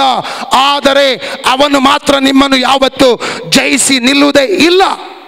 ನಿಮಗೆ ಗೊತ್ತುಂಟಾ? ಮಂತ್ರವಾದಿ ದೊಡ್ಡಣ್ಣ ಬಗ್ಗೆ ಕೇಳಿದ್ದೀರಿ? ಎಷ್ಟು ಜನ ಕೇಳಿದಿರಿ? ಮಂತ್ರವಾದಿ ದೊಡ್ಡಣ್ಣ ಎಷ್ಟು ಜನ ಕೇಳಿದಿರಿ? ಯಾರು ಕೇಳಿಲ್ವಾ? ಕೆಲವರು ಮಾತ್ರ ಕೇಳಿದಿರಿ. ಮಂತ್ರವಾದಿ ದೊಡ್ಡಣ್ಣ ಎಂದರೆ ತಮಿಳುನಾಡಿನಲ್ಲಿ ದೊಡ್ಡ ಮಂತ್ರವಾದಿ. ಇಲ್ಲಿ ಗೂಂಡಗಳೆಲ್ಲ ಬರುವಾಗ ಬಾಂಬೆಯಲ್ಲೆಲ್ಲ ಕೆಲವು ಹೆದರಿ ಅಡಗಿ ಒಳಗೆಲ್ಲ ಹೋಗ್ತಾರಲ್ಲ, ಹಾಗೆ ಮಂತ್ರವಾದಿ ದೊಡ್ಡಣ್ಣ ಬೀದಿಲಿ ಹೋಗೋ ಎಲ್ಲರೂ ಅಡಗಿ ಒಳಗೆ ಹೋಗಿ ಬಾಗಿಲು ಮುಚ್ಚು, ಅಂಗಡಿಯವರು ಅಂಗಡಿ ಮುಚ್ತಾ ಇದ್ದಾರಂತೆ. 40 ಜನ ಅವರೊಟ್ಟಿಗಿದ್ರು. 40 ಜನ ಬುಟ್ಟಿಲಿ 40 ಹಾವುಗಳಿದ್ದವು. ಅವನು ಜನರೇ ನಡುಗ್ತಿದ್ರು ಅವನು ನೋಡುವಾಗಲೇ. ಅಷ್ಟು ಅವನ ಮಂತ್ರ ಫಲಿಸದಿರುವಂಥ ಮಂತ್ರನೇ ಇಲ್ಲ ಅಂತ ಅವನದ್ದು. ಅದು ಒಬ್ಬ ವ್ಯಕ್ತಿ, ಒಂದು ವಿಶ್ವಾಸಿ ಹುಡುಗಿ, ಅವಳ ಹೆಸರು ಎಲಿಜಬೆತ್ ಎಂಬುದಾಗಿ, ಅವಳನ್ನು ಪ್ರೀತಿ ಮಾಡಿದಂತೆ ಒಬ್ಬ ಹುಡುಗ. ಆ ಮಂತ್ರವಾದಿಯ ಬಳಿಗೆ ಹೋದ, ನನಗೆ ಅವಳನ್ನು ನನ್ನ ಕಡೆಗೆ ಬರಮಾಡು. ಆಗ ಅವನು ಹೇಳಿದ, ಓಕೆ. ಇದಕ್ಕಿಂತ ಮುಂಚೆ ಒಂದು ಘಟನೆ ನಡೆಯಿತು. ಒಂದು 4 ಬೀದಿಯಲ್ಲಿ ಹೋಗುವಾಗ ದೊಡ್ಡಣ್ಣ ತನ್ನ 40 ಜನರ ಜೊತೆಯಲ್ಲಿ ಒಬ್ಬ ಸುವಾರ್ಥಿಕ ಸೇವಕರು ತಮ್ಮ ತಂಡದೊಟ್ಟಿಗೆ ಸುವಾರ್ಥ ಸೇವೆ ಮಾಡ್ತಾಯಿದ್ರು. ಡ್ರಮ್ ಸೆಟ್ ಎಲ್ಲ ಇತ್ತು, ಮ್ಯೂಸಿಕ್ ಸೆಟ್ ಎಲ್ಲ ಇತ್ತು. ಅವರು ಅಲ್ಲಿ ಹಾದು ಹೋಗೋ ಜನರಿಗೆ ಸುವಾರ್ಥ ಹೇಳ್ತಿದ್ರು. ಆವಾಗಲೇ ಮಂತ್ರ ದೊಡ್ಡ ತಮ್ಮ 40 ಜನರ ಜೊತೆಯಲ್ಲಿ ಬಂದರು. ಎಲ್ಲರೂ ಓಡಿ ಹೋದರು. ಅದೇ ಈ ಸೇವಕರು ಮತ್ತು ಇವರ ತಂಡ ಓಡಿ ಹೋಗಲಿಲ್ಲ. ಆದರೆ ಈ ಸೇವಕರು ಆ ಮಂತ್ರವಾದಿ ದೊಡ್ಡನ್ನು ನೋಡಿ ಹೇಳಿದ್ರಂತೆ, ಮಂತ್ರವಾದಿ ದೊಡ್ಡನ್ನ ಮನ ತಿರುಗು, ದೇವರ ರಾಜ್ಯತ್ತು ಹತ್ತಿರ ಬಂದಿದೆ, ಯೇಸುವಿನ ಬರೋಣ ಹತ್ತಿರ ಇದೆ, ಇಲ್ಲದಿದ್ದರೆ ನಿನಗೆ ರಕ್ಷಣೆ ಇಲ್ಲ ಎಂಬುದಾಗಿ ಸುವಾರ್ತೆ ಸಾರಲಿಕ್ಕೆ ಸಾರು ಮಾಡಿದರು. ಅವನು ಮತ್ತು ಅವನ ಜನರು ಕೋಪದಿಂದ ಅವನ ಇನ್ಸ್ಟ್ರುಮೆಂಟ್ಗಳೆಲ್ಲ ಎಲ್ಲ ನೂರು ಮಾಡಿ ಅವರು ಹೊಡೆದರು. ಆ ಕೋಪ ಅವತ್ತಿನಿಂದ ಕ್ರೈಸ್ತನ ಮೇಲೆ ಭಯಂಕರ ಕೋಪ ಮಂತ್ರವಾದಿ ದೊಡ್ಡನಿಗೆ. ಆದ ಕಾರಣ ಅವನ ಅವಕಾಶ ನೋಡ್ತಿದ್ದ, ಏನಾದರೂ ಇವರ ಮೇಲೆ ತೊಂದರೆ ಇದೆ ಅಂತ ಕೇಳು ಮಾಡಬೇಕಂತ. ಆ ಸಮಯದಲ್ಲಿ ಈ ವ್ಯಕ್ತಿ ಹೋದ. ಎಲಿಜಬೆತ್ ಎಂಬ ಹುಡುಗಿಯನ್ನು ನೋಡಿ, ನಾನು ಮೋಹಿಸಿದ್ದೇನೆ, ಅವನು ನನ್ನ ಕಡೆಗೆ ಆಗಬೇಕು. ಅವನ ಫಲಿಸದಿರುವಂಥ ಮಂತ್ರಗಳಿಲ್ಲ. ಆಗ ಅವನು ಹೇಳಿದ, ಅವಳ ತಲೆ ಕೂದಲನ್ನು ತೆಗೆದುಕೊಂಡು ಬಾ. ಎರಡನೇದಾಗಿ ಅವಳು ಕಾಲಿಟ್ಟ ಆ ಒಂದು ಮಣ್ಣನ್ನು ತೆಗೆದುಕೊಂಡು ಬಾ ಅಂತ ಹೇಳಿದ. ಅದು ತುಂಬ ಕಷ್ಟವಾಗಿತ್ತು. ಹೇಗೋ ಅವಳ ಸ್ನೇಹ ಸಂಪಾದನೆ ಮಾಡಿ ಕೂದಲು ಇವನಿಗೆ ಸಿಕ್ಕಿತ್ತು. ಆ ಮಣ್ಣು ಕೂಡ ಹೇಗೋ ತುಂಬ ಸಮಯ ವೆಯ್ಟ್ ಮಾಡಿ ಆ ಮಣ್ಣು ಕೂಡ ತಗೊಂಡು ಬಂದ. ಈಗ ಮಂತ್ರ ಮಾಡ್ತಾ ಇದ್ದಾನೆ, ಲಿಂಬೆಯನ್ನು ತಿರುಗಬೇಕಂತ ಏನೋ ಆಗಬೇಕಂತ. ಅದು ನಿಂಬೆ ತಿರುಗ್ತಾನೇ ಇಲ್ಲ. ಇವನಿಗೆ ಮಂತ್ರ ಮಾಡ್ತಾ ಇದ್ದಾನೆ, ಅವ್ನು ಜೀವಮಾನದಲ್ಲಿ ಫಸ್ಟ್ ಟೈಮ್ ಅದು ಸೋಲ್ ಆಗ್ತಾ ಉಂಟು, ಆಗ್ತಾನೆ ಇಲ್ಲ. ಕತ್ತಲೆಯ ಕೋಣೆ, ಭಯಂಕರ ಕತ್ತಲೆಯ ಕೋಣೆ, ಅದು ಅವನ ಮಂತ್ರ ಫಲಿಸ್ತಾನೇ ಇಲ್ಲ. ಲಿಂಬೆ ತಿರುಗಿದ್ರೆ ಅವಳು ಆ ಹುಡುಗನಿಗೆ ತಿರುಗಿದ್ಲೆ ಎಂಬುದಾಗಿ ಅರ್ಥ ಎಂಬುದಾಗಿ ಹೇಳ್ತಾರೆ. ಹಾಗೆ ಒಂದೇ ಸಲ 1000 ವೋಲ್ಟೇಜ್ ಬಲ್ಬು ಅಷ್ಟು ಪ್ರಕಾಶ ಕೋಣೆಯಲ್ಲಿ ಹೊಳೆಯಿತು. ನೋಡುವಾಗ ಇವನು ಭಯಭೀತನಾದ. ಆಗ ಅಲ್ಲಿಡ್ದ, ನಾನು ಯೇಸು ಸ್ವಾಮಿಯಾಗಿದ್ದೇನೆ. ಆ ಎಲಿಜಬೆತ್ ಯಾರಿಗೆ ವಿರುದ್ಧವಾಗಿ ನೀನು ಮಂತ್ರ ಮಾಡ್ತಾ ಇದ್ದೀಯಾ, ಅವಳು ನನ್ನ ಮಗಳು. ನೀನು ಇವತ್ತಲ್ಲ ಯಾವತ್ತೂ ಕೂಡ ಅವಳಿಗೆ ವಿರುದ್ಧ ಮಂತ್ರ ಮಾಡಿದರೆ ನಿಂದು ಮಂತ್ರ ಫಲಿಸುವುದೇ ಇಲ್ಲ. ಆದಾಗ ಇವತ್ತಿನಿಂದ ನಿನ್ನ ಮಂತ್ರಗಳಿಗೆ ಕೊನೆ, ಅದು ಇನ್ನೂ ಯಾವುದೇ ನಿನ್ನ ಕ್ರಿಯೆ ನಡೆಸುವುದಿಲ್ಲ. ನೀನು ನನ್ನ ಕಡೆ ತಿರುಗಿ ನನ್ನ ಸೇವೆ ಮಾಡಬೇಕೆಂಬ ದಿವಸ ಹೇಳಿದ್ರಂತೆ. ಆ ಭಾನುವಾರ ಯಾವ ಸೇವಕರೇ ಹೊಡೆದಿದ್ದರೋ ಅವರಿಗೆ ಸಮಾಧಾನ ಇಲ್ಲ. ಆ ಅಶುದ್ಧಾತ್ಮಗಳೆಲ್ಲ ತೊಂದರೆ ಮಾಡ್ತಾ ಇವೆ. ಅವನು ಆ ಚರ್ಚಿಗೆ ಓಡಿ ಹೋದ್ರು. ಪಾಸ್ಟರ್ ಚರ್ಚಲ್ಲಿ ಪ್ರೀಚ್ ಮಾಡ್ತಾ ಇದ್ರು. ಈ ವ್ಯಕ್ತಿಯನ್ನು ನೋಡಿ ಪಾಸ್ಟರ್ಗೆ ಬೈ ಇನ್ನೇನು ತೊಂದರೆ ಮಾಡಲಿಕ್ಕೆ ಬಂದಿದ್ದಾನಂತ ಸೀದಾ ನೇರವಾಗಿ ವೇದಿಕೆ ಹೋಗಿ ಅಂತ ಅವನ ಕಾಲಿಗೆ ಬಿದ್ದು ಕ್ಷಮಾಪಣೆ ಕೇಳಿಕೊಂಡ್ರು. ಆಗ ಅಲ್ಲಿ ಸುವಾರ್ತೆಯನ್ನು ಹೇಳಿ ಯೇಸುವನ್ನು ಅಂಗೀಕರಿಸುವಾಗೆ ಪಾಸ್ಟರ್ ಮಾಡಿದರು. ಈಗ ಅವರು ದೊಡ್ಡ ಸೇವಕರು. ಹಾಗೆ ದೇವರು ಅದ್ಭುತವಾಗಿ ಅವರು ರಕ್ಷಣೆ ಕೊಟ್ಟು ಸೇವೆಗೆ ಅವರು ನಡೆಸಿದ್ರು. ಅಲ್ಲಲ್ಲೂಯ. ಯೂಟ್ಯೂಬಲ್ಲಿ ಅವರ ಸಾಕ್ಷಿ ಉಂಟು. ಆ ಸಾಕ್ಷಿಯನ್ನು ನೀವು ಕೇಳಬಹುದು, ನೋಡಬಹುದು. ಯೂಟ್ಯೂಬಲ್ಲಿ ವಿಡಿಯೋ ಮಂತ್ರವಾದಿ ದೊಡ್ಡಣ್ಣಂತ ಹಾಕಿದರೆ ನಿಮಗೆ ಅವರ ಯೂಟ್ಯೂಬಲ್ಲಿ ಸಾಕ್ಷಿ ಸಮೇತ ಎಲ್ಲ ಸಾಕ್ಷಿಯನ್ನು ನೀವು ಕೇಳುವುದಕ್ಕೆ ನಿಮಗೆ ಸಾಧ್ಯವಾಗ್ತದೆ. ಆದ ಕಾರಣ ದೇವ ಜನರಿಗೆ ವಿರುದ್ಧವಾಗಿ ಯಾರು ಕೂಡ ಮಂತ್ರ ಮಾಡಿದ್ರು, ಮಾಟ ಮಾಡಿದ್ರು, ಅದು ಖಂಡಿತವಾಗಿ ಅದು ಫಲಿಸುವುದೇ ಇಲ್ಲ. ಸೇವೆಗಳಿಗೆ ವಿರುದ್ಧವಾಗಿ ಮಂತ್ರ ಮಾಟ ಮಾಡಿದ್ರು ಅದು ಖಂಡಿತ ಫಲಿಸುವುದೇ ಇಲ್ಲ. ಯಾಕೆ ಗೊತ್ತುಂಟಾ? 1 ಯೋಹನ 4:4 ಹೇಳ್ತದೆ, ಈ ಲೋಕದಲ್ಲಿ ಇರುವವನಿಗಿಂತಲೂ ನಮ್ಮಲ್ಲಿ ಇರುವ ಆತನು ದೊಡ್ಡವನು. Hallelujah, hallelujah. ದೇವರ ಆತ್ಮನ ಅಭಿಷೇಕ ಹಿಡಿದು ನಿಲ್ಲಿಸುವಂಥ ವ್ಯಕ್ತಿಯ ಈ ಲೋಕದಲ್ಲಿ ಹುಟ್ಟಲೇ ಇಲ್ಲ. ಯಾವ ಮಂತ್ರವಾದಿಗೂ ಅದು ಸಾಧ್ಯವೇ ಇಲ್ಲ. ಹಲ್ಲೆಲೂಯಾ, ಪ್ರೈಸ್ ದಿ ಲಾರ್ಡ್. ಹಾಗಾದರೆ ಇಲ್ಲಿ ನಾವು ನೋಡ್ತಾ ಇದ್ದೇವೆ, ಶದ್ರಕ್, ಮೇಷಕ್, ಅಬೇದ್ನೆಗೋ ಅವರಲ್ಲಿ ಒಂದು ವೈರಾಗ್ಯ ಇದೆ. ದಾನಿಯೇಲನಲ್ಲಿ ಕೊಂಡು ಒಂದು ವೈರಾಗ್ಯ ಇದೆ. ಕೊನೆಗೆ ಅವ್ರು ಏನು ಉಪಾಯ ಮಾಡ್ತಾರೆ? ದಾನಿಯೇಲ 6ನೇ ಅಧ್ಯಾಯ 5ನೇ ವಾಕ್ಯದಿಂದ ಓದುವುದಾದರೆ ಒಂದು ಕಾನೂನು ತರ್ತಾ ಇದ್ದಾರೆ. ಕುತಂತ್ರದಿಂದ 30 ದಿವಸಗಳ ರಾಜನನ್ನು ಮಾತ್ರ ಆರಾಧನೆ ಮಾಡಬೇಕು, ಬೇರೆ ಯಾರನ್ನು ಕೂಡ ಆರಾಧನೆ ಮಾಡಬಾರ್ದು ಎಂಬಂಥ ಒಂದು ಕಾನೂನು ಅವ್ರು ತರುವಂಥದ್ದನ್ನು ಅಲ್ಲಿ ನಾವು ಕಾಣ್ತಾ ಇದ್ದೇವೆ. ಅವನು ದಾನಿಯೇಲ ಸಿಕ್ಕಿಸುವುದಕ್ಕಾಗಿ ದಾನಿಯೇಲಿಗೆ ಕಾನೂನು ಬಂದದ್ದು ಗೊತ್ತಾದರೂ ಕೂಡ ಒಂದು ದಿವಸಕ್ಕೆ 3 ಸಲ ಪ್ರಾರ್ಥಿಸುವಂಥದ್ದನ್ನು ಅದನ್ನು ಬಿಡಲೇ ಇಲ್ಲ. ದಾನಿಯೇಲ 6:10 ನಾವು ನೋಡ್ತಾ ಇದ್ದೇವೆ. ಹಾಲೆಲೂಯಾ. ನೋಡಿ, ಇವರೆಲ್ಲ ಸೇರಿ ಏನು ಮಾಡಿದ್ರು? ದಾನಿಯೇಲನನ್ನು ಝೀರೋ ಮಾಡಲಿಕ್ಕೆ ನೋಡಿದ್ರು, ದಾನಿಯೇಲನನ್ನು ನಾಶ ಮಾಡಲಿಕ್ಕೆ ನೋಡಿದ್ರು, ದಾನಿಯೇಲನ ಪದವಿಯಿಂದ ಇಳಿಸಲಿಕ್ಕೆ ನೋಡಿದ್ರು, ಏನೆಲ್ಲ ಕುತಂತ್ರಗಳನ್ನು ಮಾಡಿದ್ರು. ಏನಾಯ್ತು? ಆ ಸಿಂಹದ ಗವಿಗೆ ಹೋದಾಗ ಹಸಿದಂಥ ಸಿಂಹಗಳು ದಾನಿಯೇಲನನ್ನು ಮುಟ್ಲಿಕ್ಕೆ ಸಾಧ್ಯವಾಗಲಿಲ್ಲ. ಅವನನ್ನು ಸುರಕ್ಷಿತವಾಗಿ ಮೇಲಕ್ಕೆ ಬಂದ ಮರುದಿವಸ ಬೆಳಿಗ್ಗೆ. ಆದರೆ ಯಾರು ದಾನಿಯೇಲಗೆ ಆ ಗವಿಗೆ ಹೋಗ್ಲಿಕ್ಕೆ ಕಾರಣರಾಗಿದ್ರು ಅವರು ಹೆಂಡತಿ ಮಕ್ಕಳ ಸಮೇತ ಹಾಕಿದಾಗ ಭೂಮಿಗೆ ಮುಟ್ಟುವುದಕ್ಕೆ ಮುಂಚೆನೆ ಹಸದ ಸಿಂಹಗಳು ಅವನು ಹರಿದು ನಾಶ ಮಾಡಿಬಿಟ್ಟವು. ದಾನಿಯೇಲನಿಗೆ ಏನು ಸಿಕ್ಕಿತು ಗೊತ್ತುಂಟಾ? ದಾನಿಯೇಲ 6:28 ಹೇಳ್ತದೆ, ಡ್ಯಾನಿಯಲ್ 6:28, ಕೋರೆಷನ ಆಳ್ವಿಕೆಯಲ್ಲಿ ದಾನಿಯೇಲನು ಘನವಂತನಾಗಿ ಬಾಳಿದನು. ಹಾಲೆಲೂಯಾ. ನಾನು ಇಲ್ಲಿಗೆ ನನ್ನ ಇದನ್ನು ವಚನವನ್ನು ನಾನು ಮುಗಿಸ್ಲಿಕ್ಕೆ ಹೋಗ್ತಾ ಇದ್ದೇನೆ. ಯಾಕಂದರೆ ಸಮಯವು ದಾಟಿದೆ. ಆದರೆ ನೆಕ್ಸ್ಟ್ ವಾರದಲ್ಲಿ ಇದೇ ವಾಕ್ಯವನ್ನು ನಾನು ಮುಂದುವರಿಸ್ತೇನೆ. ಎಲ್ಲರೂ ದಯಮಾಡಿ ದೇವರ ಸಮ್ಮುಖ ಎದ್ದು ನಿಲ್ಲಬೇಕಾಗಿ ನಾನು ಕೇಳಿಕೊಳ್ಳುತ್ತೇನೆ. ದಾನಿಯೇಲ ದೇವರು ನಮ್ಮ ದೇವರು ಆಗಿದ್ದಾನೆ. ಆದ ಕಾರಣ ಯಾರು ಕೂಡ ನಮ್ಮಂತಾನೆ ನಾವು ಹೆಚ್ಚಿನವರಾಗಲಿಕ್ಕೆ ಹೋಗುವುದು ಬೇಡ. ಹೆಚ್ಚಿನದು ಆಗಲಿಕ್ಕೆ ದುಡುಕಿ ಹೋಗುವುದಾದರೆ ಅನೇಕ ಅಪಾಯಗಳನ್ನು ನಮ್ಮ ಜೀವಿತದಲ್ಲಿ ಆಹ್ವಾನಿಸುತ್ತೇವೆ. ಅನೇಕ ಅನೇಕ ದೇವರ ಕೃಪೆನ ಅನೇಕ ದೇಶಗಳಿಗೆ ನಾನು ಹೋಗಿ ಬರ್ತಾ ಇದ್ದೇನೆ. ಅನೇಕ ಸಭೆಗಳಲ್ಲಿ ಅನೇಕರು ಸೇವಕರ ಹಾಗೆ ನಾನು ಆಗಬೇಕು, ಸೇವಕರನ್ನು ನಾನು ಓವರ್ಟೇಕ್ ಮಾಡಬೇಕ ಉದ್ದೇಶದಿಂದ ಸಭೆಗಳನ್ನು ವಿಭಾಗಿಸಿ ಹೋಗುವಂಥದ್ದನ್ನು ಕಾಣ್ತಾ ಇದೆ. ಅನೇಕರು ಸಭೆಯಿಂದ ಅವರು ಹೋಗಿ ಅವರು ಯಾವುದೇ ಕವರಿಂಗ್ ಬೇಡ, ನನಗೆ ಯಾವುದೇ ಅಧೀನತೆ ಬೇಡ ಎಂಬುದಾಗಿ ಹೋಗಿ ಎಷ್ಟೋ ಜನ ಬಿದ್ದು ಹೋದವರು ನಾನು ಕಾಣ್ತಾ ಇದ್ದೇನೆ. ಅದು ನಾನು ಹೆಚ್ಚಿನವನು ಎಂಬುದಾಗಿ ಆಗಬೇಕು ಎಂಬುದಾಗಿ ಯಾರೆಲ್ಲ ದುಡುಕುತ್ತಾರೋ ಅವ್ರ ಜೀವಿತದಲ್ಲಿ ಸೋಲುಗಳನ್ನು ಅನುಭವಿಸುವಂಥ ಸನ್ನಿವೇಶ ಬರ್ತದೆ ಪ್ರಿಯರೇ. ಆದ ಕಾರಣ ನಾವು ದೇವರ ಸಮ್ಮುಖ ತಗ್ಗಿಸಿಕೊಳ್ಳುವುದಾದರೆ ಆ ದೇವರು ನನ್ನನ್ನು ಮತ್ತು ನಿಮ್ಮನ್ನು ಆಶೀರ್ವಾದ ಮಾಡುವಂಥ ದೇವರಾಗಿದ್ದಾನೆ. ನಾವು ತಗ್ಗಿಸಿಕೊಳ್ಳೋಣ. 1 ಪೇತ್ರ 5:6 ವಾಕ್ಯ ಇರ್ತದೆ, ದೇವರ ತ್ರಾಣಗಳು ಹಸ್ತದ ಕೆಳಗೆ ನಿಮ್ಮ ತಗ್ಗಿಸಿಕೊಳ್ಳ್ರಿ, ತಕ್ಕ ಕಾಲದಲ್ಲಿ ಆತ ನಮ್ಮನ್ನು ಮೇಲೆ ಕೆತ್ತುತ್ತಾನೆಂಬುದಾಗಿ ದೇವರ ಸಮ್ಮುಖದಲ್ಲಿ ಒಪ್ಪಿಸಿಕೊಡೋಣ.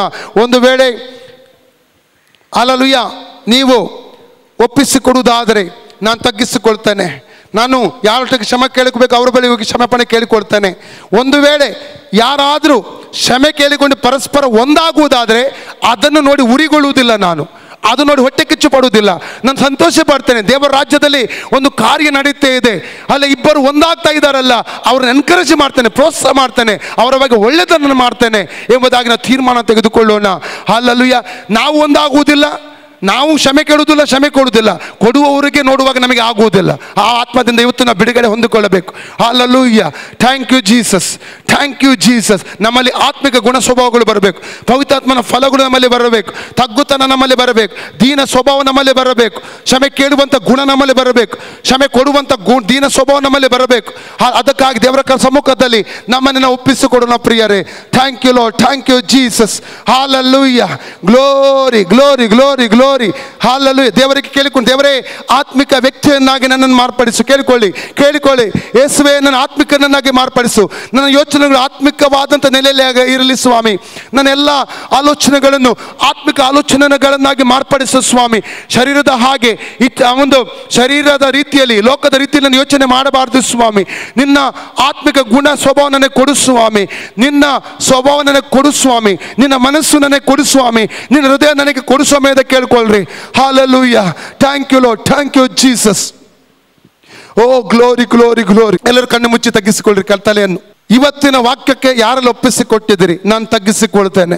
ದೇವರು ನನ್ನೊಟ್ಟಿಗೆ ಮಾತನಾಡಿದ್ದಾನೆ, ಅಥವಾ ಯಾರೊಟ್ಟಿಗೂ ಕ್ಷಮೆ ಕೇಳಿಕೆ ಇದೆ, ಯಾರೊಟ್ಟಿಗೆ ಒಂದಾಗಲಿಕ್ಕೆ ಇದೆ, ಅಥವಾ ಯಾರು ಒಂದಾಗಿದ್ದು ನನಗೆ ನೋಡ್ಲಿಕ್ಕೆ ಆಗಲಿ ಅವ್ರಿಗೆ ವಿರುದ್ಧವಾಗಿ ನಾನು ಮಾತನಾಡಿದ್ದೇನೆ, ನನಗೆ ಸಹಿಸ್ಲಿಕ್ಕೆ ಹೊಟ್ಟೆ ಕಿಚ್ಚ ಆಗಿದೆ ಅಂಥದ್ದು ಕೂಡ ಇದ್ದರೆ ಹಾಲಲ್ಲಿ ಒಪ್ಪಿಸಿಕೊಡ್ತೇನೆ ಎಂಬುದಾಗಿ ಹೇಳು. ನಿಮ್ಮ ಬಲಗೈನ ಮೇಲೆ ಕತ್ತಿ ಯಾರು ನೋಡಬಾರ್ದು. ಎಲ್ಲ ಕಣ್ಣು ಮುಚ್ಚಿ ತಲೆ ತಗ್ಗಿಸ್ಕೊಳ್ರಿ. ನಿಮಗಾಗಿ ನಾನು ಪ್ರಾರ್ಥನೆ ಮಾಡ್ತೇನೆ. ಒಪ್ಪಿಸಿಕೊಡುವಂಥವರಿಗಾಗಿ ನಾನು ಪ್ರಾರ್ಥನೆ ಮಾಡ್ತೇನೆ. ಪ್ರಾರ್ಥಿಸುವಾಗ ಬಿಡುಗಡೆ, 100% ಬಿಡುಗಡೆ. ಹಲ್ಲೆಲೂಯಾ. ಪ್ರಾರ್ಥಿಸುವಾಗ ಬಿಡುಗಡೆ ಸಿಗ್ತದೆ. Thank you Jesus. ಇದು ಒಳ್ಳೆಯ ಅವಕಾಶ, ನಿಮ್ಮ ಬಿಡುಗಡೆ ಅವಕಾಶ. Thank you lord, thank you Jesus. Hallelujah. Glory glory. ಪ್ರೀತಿ ಸ್ವರೂಪನಾದ ಪರಲೋಕ ತಂದೆ ದೇವರೇ, ಯೇಸುವಿನ ನಾಮದಲ್ಲಿ ಪರಿಶುದ್ಧಾತ್ಮನ ಸಹಾಯದೊಂದಿಗೆ ನಿನ್ನ ಪಾದ ಸಮ್ಮುಖಕ್ಕೆ ಬಂದಿದ್ದೇವೆ ಸ್ವಾಮಿ. ಈ ಒಳ್ಳೆಯ ಸಮಯಕ್ಕಾಗಿ ನಿನ್ನ ಸ್ತುತಿಸಿಕೊಂಡಾಡ್ತೇವೆ. ಕೈ ಎತ್ತಿ ಒಪ್ಪಿಸಿಕೊಟ್ಟಂತ ಎಲ್ಲ ಸಹೋದರ ಸಹೋದರಿಗಾಗಿ ಪ್ರಾರ್ಥನೆ ಮಾಡ್ತಾನೆ ಕರ್ತನೆ. ಅವರು ಯಾರ ಬಳಿ ಕ್ಷಮೆ ಕೇಳಬೇಕಂತ ತೀರ್ಮಾನ ತಗೊಂಡಿದ್ದಾರೆ, ಅವರ ಬಳಿ ಕ್ಷಮೆ ಕೇಳುವುದಕ್ಕೆ ಅವರಿಗೆ ಬಲ ಕೊಡು. ಅವತ್ತ ಕ್ಷಮೆ ಕೊಡುವುದಕ್ಕೆ ಬಲ ಕೊಡು. ಆ ವ್ಯಕ್ತಿಗಳನ್ನು ಪ್ರೀತಿಸುವುದಕ್ಕೆ ಬಲ ಕೊಡು ಸ್ವಾಮಿ. ಕೃಪೆ ಕೊಡಬೇಕಾಗಿ ಕೇಳ್ಕೊಳ್ತಾನೆ. ಇನ್ನು ಮುಂದೆ ತಮ್ಮನ್ನೇ ಅಹಂಕಾರಿಗಳಾಗಿ ನಡೆಯದೆ ತಗ್ಗಿಸಿಕೊಂಡು ಬಗ್ಗಿಕೊಂಡು ಹಾಲೆಲೂಯ ದೀನತೆಯೊಂದಿಗೆ ಜೀವಿಸಲು ನಡೆಯಲು ಪ್ರತಿಯೊಬ್ಬರಿಗೆ ಕೃಪೆಯನ್ನು ದಯೆಯನ್ನು ಅನುಗ್ರಹಿಸಿ ಕೊಡಬೇಕಾಗಿ ನಿನ್ನಲ್ಲಿ ಕೇಳಿಕೊಳ್ತೇನೆ. ನಿನ್ನ ಸ್ವಭಾವಗಳು ಇವರಲ್ಲಿ ಉಂಟು ಮಾಡು ಸ್ವಾಮಿ. ಅನೇಕರು ಇವರಲ್ಲಿ ನಿನ್ನನ್ನು ಕಾಣಬೇಕು ಸ್ವಾಮಿ. ಆ ರೀತಿಯಲ್ಲಿ ಇವರನ್ನು ಮಾರ್ಪಡಿಸಬೇಕಾಗಿ ಕೇಳಿಕೊಳ್ತೇನೆ. ಯೇಸುವಿನ ನಾಮದಲ್ಲಿ ಬೇಡಿ ಹೊಂದಿದೆ ತಂದೆ ಆದವರೇ, ಆಮೆನ್. ಇನ್ನು ಯಾರಿಗಾದರೂ ಸೌಖ್ಯದ ಬಿಡುಗಡೆಯ ಒಂದು ಅವಶ್ಯಕತೆ ಇದೆ, ಮತ್ತೆ ಬರಬೇಡಿ. 6 ದಿನ ನಂತರ ಈಗ ಬರ್ಬೋದು. ಅವಶ್ಯಕತೆ ಇದ್ದವರು ಪ್ರಾರ್ಥನೆಗಾಗಿ ಮತ್ತೆ ಬರಬಾರ್ದು. 6 ದಿನ ನಂತರ ಈಗ ಮುಂದೆ ಬರಬಹುದು. ನನಗೆ ಪ್ರಾರ್ಥನೆ ಅವಶ್ಯಕತೆ ಇದೆ, ನನಗೆ ಸೌಖ್ಯದ ಅವಶ್ಯಕತೆ ಇದೆ, ನನಗೆ ಬಿಡುಗಡೆ ಅವಶ್ಯಕತೆ ಇದೆ, ನನ್ನ ಸಮಸ್ಯೆಗಾಗಿ ಪ್ರಾರ್ಥಿಸಬೇಕಂತ ಹೇಳುವರು ಈಗ ಬರ್ಬೋದು. ಮತ್ತೆ ಬರಬಾರ್ದು. ದಯಮಾಡಿ ಈಗ ಬನ್ನಿ, ಆಗಿರುವ ಮುಂದೆ ಕಡೆ ಬನ್ನಿ. Hallelujah, thank you lord. ಸಂತೈಸುವ ತಾಯಿಯಂತೆ ನನ್ನೇಸು ನನ್ನನು ಸಂತೈಸುವ ತಾಯಿಯಂತೆ ನನ್ನೇಸು ನನ್ನನು. ಆಲೆಲೂಯಾ ಆಲೆಲೂಯಾ ಆಲೆಲೂಯಾ ಆಲೆಲೂಯಾ ಆಲೆಲೂಯಾ ಆಲೆಲೂಯಾ ಆಲೆಲೂಯಾ ಆಲೆಲೂಯಾ. ಒರಗಿಸುವ ಎದೆಯಲ್ಲಿ ಮನ ಭಾರವ ನೀಗುವ,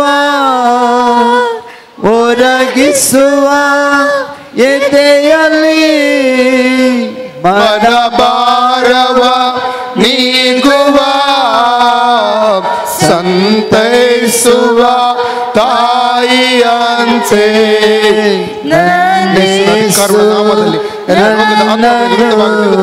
ಯೇಸು ನಾಮದಲ್ಲಿ ಸಂತೈಸುವ ತಾಯಿಯಂತೆ ನನ್ನೇಸು ನನ್ನನು. Name of Jesus, name of Jesus. ಪ್ರತಿಯೊಂದು ಹೋರಾಟಗಳನ್ನು ರೋಗದ ಬಂಧನ ಕತ್ತರಿಸ್ತಾ ಇದ್ದಾನೆ. Right now, touch Lord, touch heal Lord. ಕಟ್ಟುಗಳು ಹೊರಟು ಹೋಗಲಿ ಯೇಸುವಿನ ನಾಮದಲ್ಲಿ, ಯೇಸುವಿನ ನಾಮದಲ್ಲಿ, ಯೇಸುವಿನ ನಾಮದಲ್ಲಿ. Name of Jesus. ಸೌಖ್ಯ ಉಂಟಾಗಲಿ, ಸೌಖ್ಯ ಉಂಟಾಗಲಿ. ಎಲ್ಲ ಬಂಧನಗಳು ಬಿಟ್ಟು ಹೋಗಲಿ. Right now, name of Jesus. ಯೇಸುವಿನ ನಾಮದಲ್ಲಿ ಸೌಖ್ಯ ಉಂಟಾಗಲಿ, ಸೌಖ್ಯ ಉಂಟಾಗಲಿ. ಎಲ್ಲ ರೋಗಗಳು ಬಿಟ್ಟು ಹೋಗಲಿ, ಎಲ್ಲ ಜ್ವರಗಳು ಬಿಟ್ಟು ಹೋಗಲಿ ಯೇಸುವಿನ ನಾಮದಲ್ಲಿ. ಆಮೆನ್. ಜೀವ name of Jesus. Touch Jesus. ಎಲ್ಲ ರೋಗ ಬಂಧನಗಳು ಮುರಿಯಲ್ಪಡಲಿ ಯೇಸುವಿನ ನಾಮದಲ್ಲಿ. Name of Jesus, name of Jesus, name of Jesus. ಅಂಧಕಾರದ ಹೋರಾಟಗಳು ಬಿಟ್ಟು ಹೋಗಲಿ. Right now, right now. Name of Jesus, name of Jesus. Touch, touch lord. ಸಂತೈಸುವ ತಾಯಿಯಂತೆ ನನ್ನೇಸು ನನ್ನನು. ಹಲ್ಲೆಲೂಯಾ. ಎಷ್ಟು ಜನರಿಗೆ ದೇವರು ಸ್ಪರ್ಶ ಮಾಡಿದಂತ ಅನುಭವ ಉಂಟಾಗಿದೆ? ಕೈಯನ್ನು ಮೇಲೆ ಕೆತ್ತಿ ನೋಡುವ. ದೇವರು ನನ್ನ ಮುಟ್ಟಿದ ಅಂತ ಏನಾಗಿತ್ತು ನಿಮಗೆ? ಇಲ್ಲಿ ಬನ್ನಿ, ಬನ್ನಿ. ಇನ್ಯಾರಿಗಾದ್ರೂ ದೇವರು ಮುಟ್ಟಿದ ಅನುಭವ ಆಯ್ತಾ? ಏನಾಯ್ತು? ಅಲ್ಲಯ್ಯ, ನನಗೆ ಬೆನ್ನೋವು, ಎದೆ ನೋವು, ಉಸಿರು ತಿರುಗಿಸ್ದಂಗಾಗಿತ್ತು. ಅದನ್ನ ನಮ್ಮ ಯೇಸು ಸ್ವಾಮಿ ಮುಟ್ಟಿ ಗುಣಪಡಿಸ್ತಾ. Hallelujah, hallelujah. ದೇವರ ನಾಮಕ್ಕೆ ಸ್ತೋತ್ರ. ಇಲ್ಲಿ ನೋವಿತ್ತು, ನನಗೆ ನೋವು ಹೋಯಿತು, ಒಂಥರ ಶಕ್ತಿ ಬಂದಾಗ ಆಯ್ತು. Praise the Lord. ಎಲ್ಲ ಕಣ್ಣೆ ಮುಚ್ಚಿಕೊಳ್ಳ್ರಿ. ನಿಮ್ಮ ಶರೀರದಲ್ಲಿ ಇನ್ನೂ ಬಲಹೀನತೆಗಳಿರುವುದಾದ್ರೆ, ಇನ್ನೂ ನೋವುಗಳಿರುವುದಾದ್ರೆ, ಇನ್ನು ಯಾವುದೇ ಬಂಧನ ಇರುವುದಾದ್ರೆ, ಈಗ ನಾನು ಪ್ರಾರ್ಥನೆ ಮಾಡ್ಲಿಕ್ಕೆ ಹೋಗ್ತೇನೆ. ಎಲ್ಲ ಕಣ್ಣು ಮುಚ್ಚಿಕೊಳ್ಳ್ರಿ. ಹಲ್ಲೆಲೂಯಾ. ನಿಮ್ಮ ತಲೆ ಮೇಲೆ ಕೈ ಇಟ್ಟುಕೊಳ್ಳ್ರಿ. ಹಲ್ಲೆಲೂಯಾ. Thank you lord. ದೇವರಾತ್ಮ ನಿಮ್ಮನ್ನು ಮುಟ್ಲಿಕ್ಕೆ ಹೋಗ್ತಾ ಇದ್ದಾನೆ. ಹಲ್ಲೆಲೂಯಾ. Glory, glory, glory. ಓರಿಕರವಲ ಶಾಂತರವಲ. Hallelujah. Glory.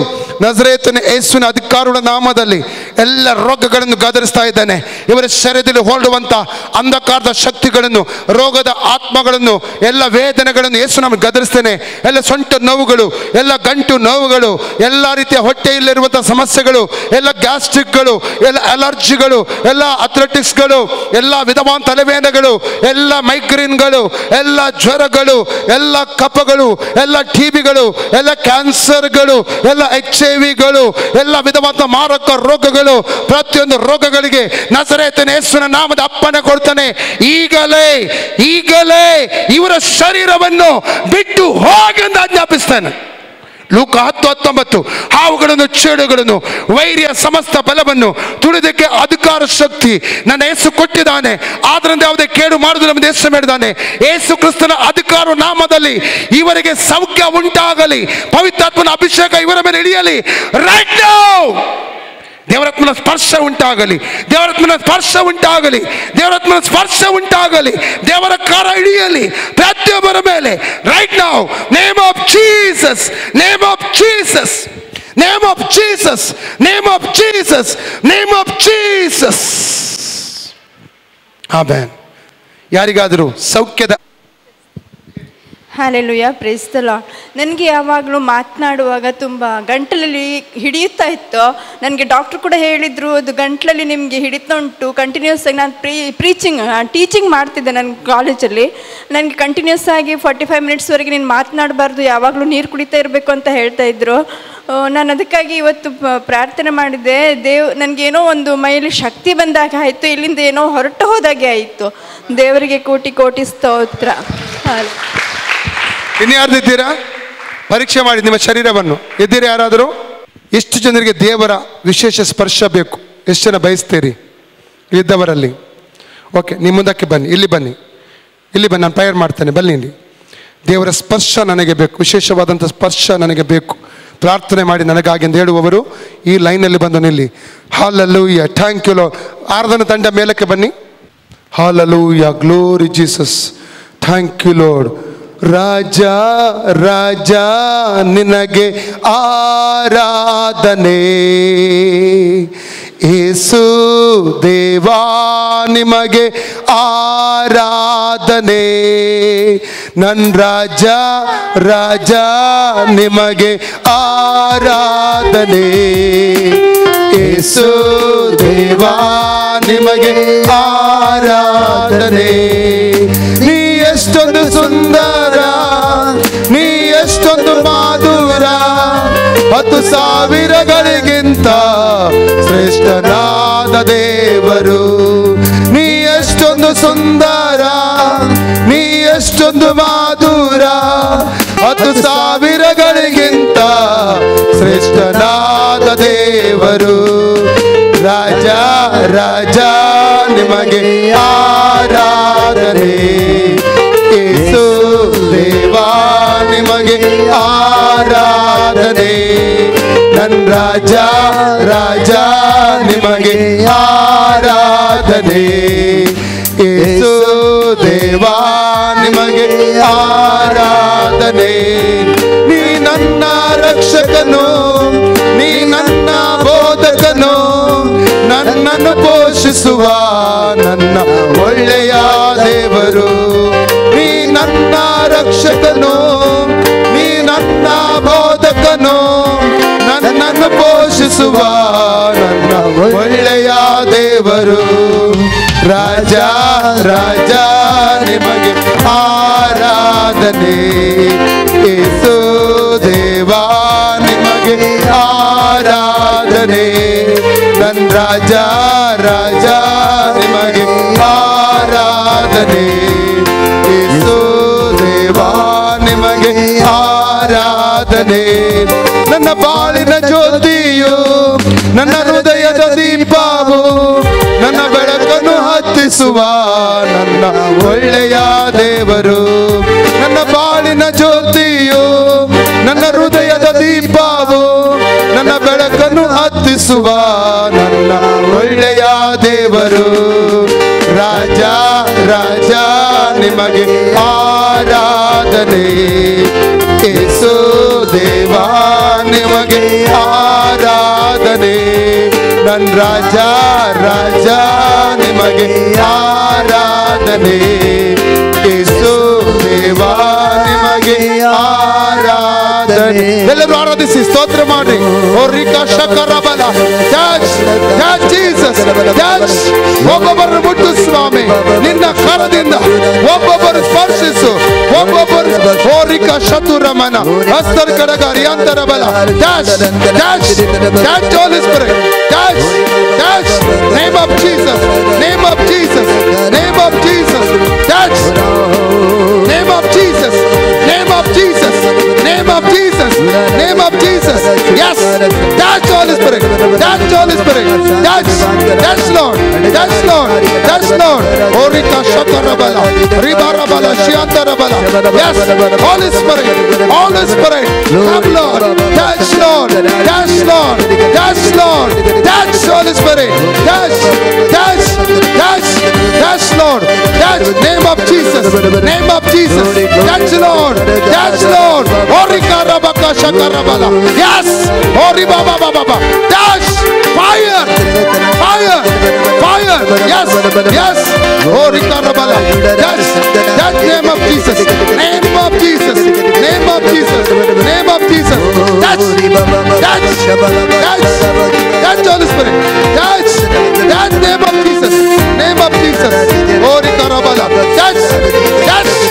Rabakarabala, touch, fire, touch, fire, fire, fire. Yes, yes. Oriba shakarabala, touch, fire, fire, fire, fire, fire, fire. Touch, touch, touch. Name of Jesus, name of Jesus, name of Jesus, name of Jesus, name of Jesus, name of Jesus, name of Jesus, name of Jesus. Touch, touch Holy Spirit. Yes. Name of Jesus, name of Jesus, name of Jesus, name of Jesus, name of Jesus, name of Jesus. Touch Lord, touch Holy Spirit, touch Jesus, touch. Flow, flow, flow, flow. Name of Jesus, Lord. Touch Lord, touch Lord, touch Lord, touch Lord, touch Lord, touch Lord, touch Jesus, touch, touch, touch, touch Jesus, touch Jesus, touch Lord, touch Holy Spirit, touch Holy Spirit, touch Holy Spirit, touch Holy Spirit, touch Holy Spirit, touch, touch Lord, touch. ಬಂಧನಗಳು ಮುರಿಯಲಿ, ಎಲ್ಲ ಬಂಧನಗಳು ಮುರಿಯಲಿ ಯೇಸುವಿನ ನಾಮದಲ್ಲಿ, ಯೇಸುವಿನ ನಾಮದಲ್ಲಿ, ಯೇಸುವಿನ ನಾಮದಲ್ಲಿ, ಯೇಸುವಿನ ನಾಮದಲ್ಲಿ. Yes, name of Jesus, name of Jesus, name of Jesus, name of Jesus, name of Jesus, name of Jesus, name of Jesus, name of Jesus, name of Jesus, name of Jesus. Yes, yes. Touch, fire, flow, Ruba shakarabala, ribandarabala. Touch, Ruba shakarabala. Name of Jesus, name of Jesus. Yes, yes. Touch, name of Jesus, name of Jesus. Touch, touch Jesus, touch, touch, fire, touch Lord, touch Jesus, touch Jesus. ಎಲ್ಲ ಮನೆಗೆ ಬಿಟ್ಟು ಹೋಗಲಿ. Name of Jesus, yes, touch, touch Jesus. ಎಲ್ಲ ರೋಗಾತ್ಮಗಳು ಬಿಟ್ಟು ಹೋಗಲಿ, ಸೌಖ್ಯ ಉಂಟಾಗಲಿ.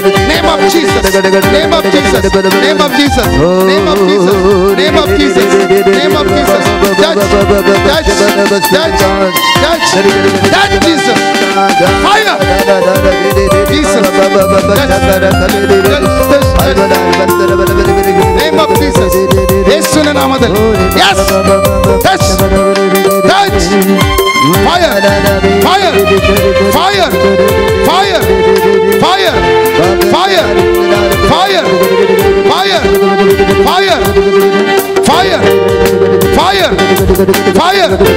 Yes, name of Jesus, name of Jesus, name of Jesus, name of Jesus, name of Jesus. Touch, name of Jesus, name of Jesus.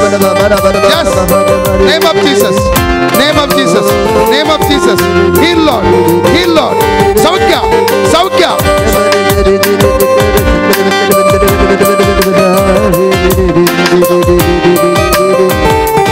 ಯೇಸುವಿನ ಅಧಿಕಾರದ ನಾಮದಲ್ಲಿ ಎಲ್ಲ ನೋವುಗಳನ್ನು ಗದರಿಸ್ತೇನೆ. Right now,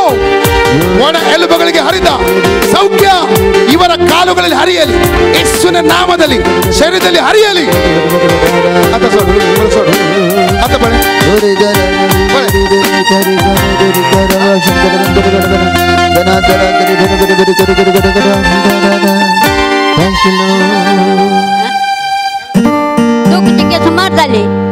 hallelujah. ಅವರ ಕಾಲುಗಳಿಗೆ ನೋವಿತ್ತು, ದೇವರವ್ರನ್ನು ಮುಟ್ಟಿದ. Hallelujah. Thank you, Lord. Touch, Lord. Touch Holy Spirit. Touch Holy Spirit. Touch Holy Spirit. ಪವಿತ್ರಾತ್ಮನ ಸ್ಪರ್ಶಿಸು, ಕರ್ತನೆ ಮುಟ್ಟು, ಎಲ್ಲ ಕಟ್ಟುಗಳು ಹೊಡೆಯಲಿ, ಆತ್ಮನ ಶಕ್ತಿ ಹಿಡಿಯಲಿ ಯೇಸುವಿನ ನಾಮದಲ್ಲಿ. Name of Jesus. Hallelujah.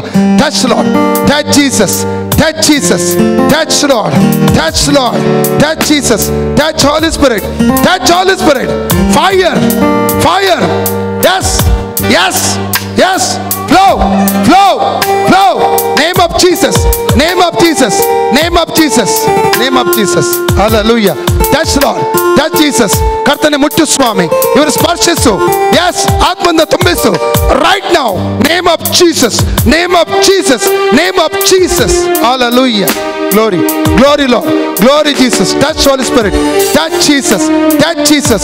Touch Jesus. Touch Jesus. Touch Jesus. Fire. Fire. Fire. Flow. Fire. Flow. Name of Jesus. Name of Jesus. Yes. Fire. Fire. Fire. ಶಕ್ತಿ ಹಿಡಿಯಲಿ, ಶಕ್ತಿ ಹಿಡಿಯಲಿ, ಶಕ್ತಿ ಹಿಡಿಯಲಿ, ಶಕ್ತಿ ಹಿಡಿಯಲಿ ಯೇಸುವಿನ ನಾಮದಲ್ಲಿ. Name of Jesus. Name of Jesus. Touch lord. Touch lord. ಸಹೋದರನ ಮುಟ್ಟು, ಅಭಿಷೇಕಿಸು. Yes. Name of Jesus. Name of Jesus. Name of Jesus. Name of Jesus. Name of Jesus. Name of Jesus. Touch. ಓರಿಕಾ ಶಕುರಬಲ. Touch lord. Touch Jesus. Touch Lord. Touch Lord. Touch Jesus. Touch Lord. Hallelujah. Glory. Glory. Glory. Touch. Touch Lord. Touch Lord. Touch Lord. Hallelujah. Glory. Glory. Glory. Glory. Glory. Glory. Thank you, Lord. Touch Jesus. Touch Lord. Touch Lord. Hallelujah. ಪ್ರೀತಿ, ಕರ್ತನ ಯೇಸು ಕ್ರಿಸ್ತನ ಕೃಪೆ, ಪವಿತ್ರಾತ್ಮನ ಐಕ್ಯತೆಯಂತೆ ಪರಿಪಾಲನೆಯು ಇಂದಿಗೂ ಎಂದಿಗೂ ಸದಾಕಾಲ ನಮ್ಮೆಲ್ಲರ ಜೊತೆಯಲ್ಲಿರಲಿ. ಯೇಸುವಿನ ರಕ್ತಕ್ಕೆ ಜಯ. ಜಯ ಕೊಟ್ಟ ದೇವರಿಗೆ ಹಲ್ಲೆಲೂಯಾ.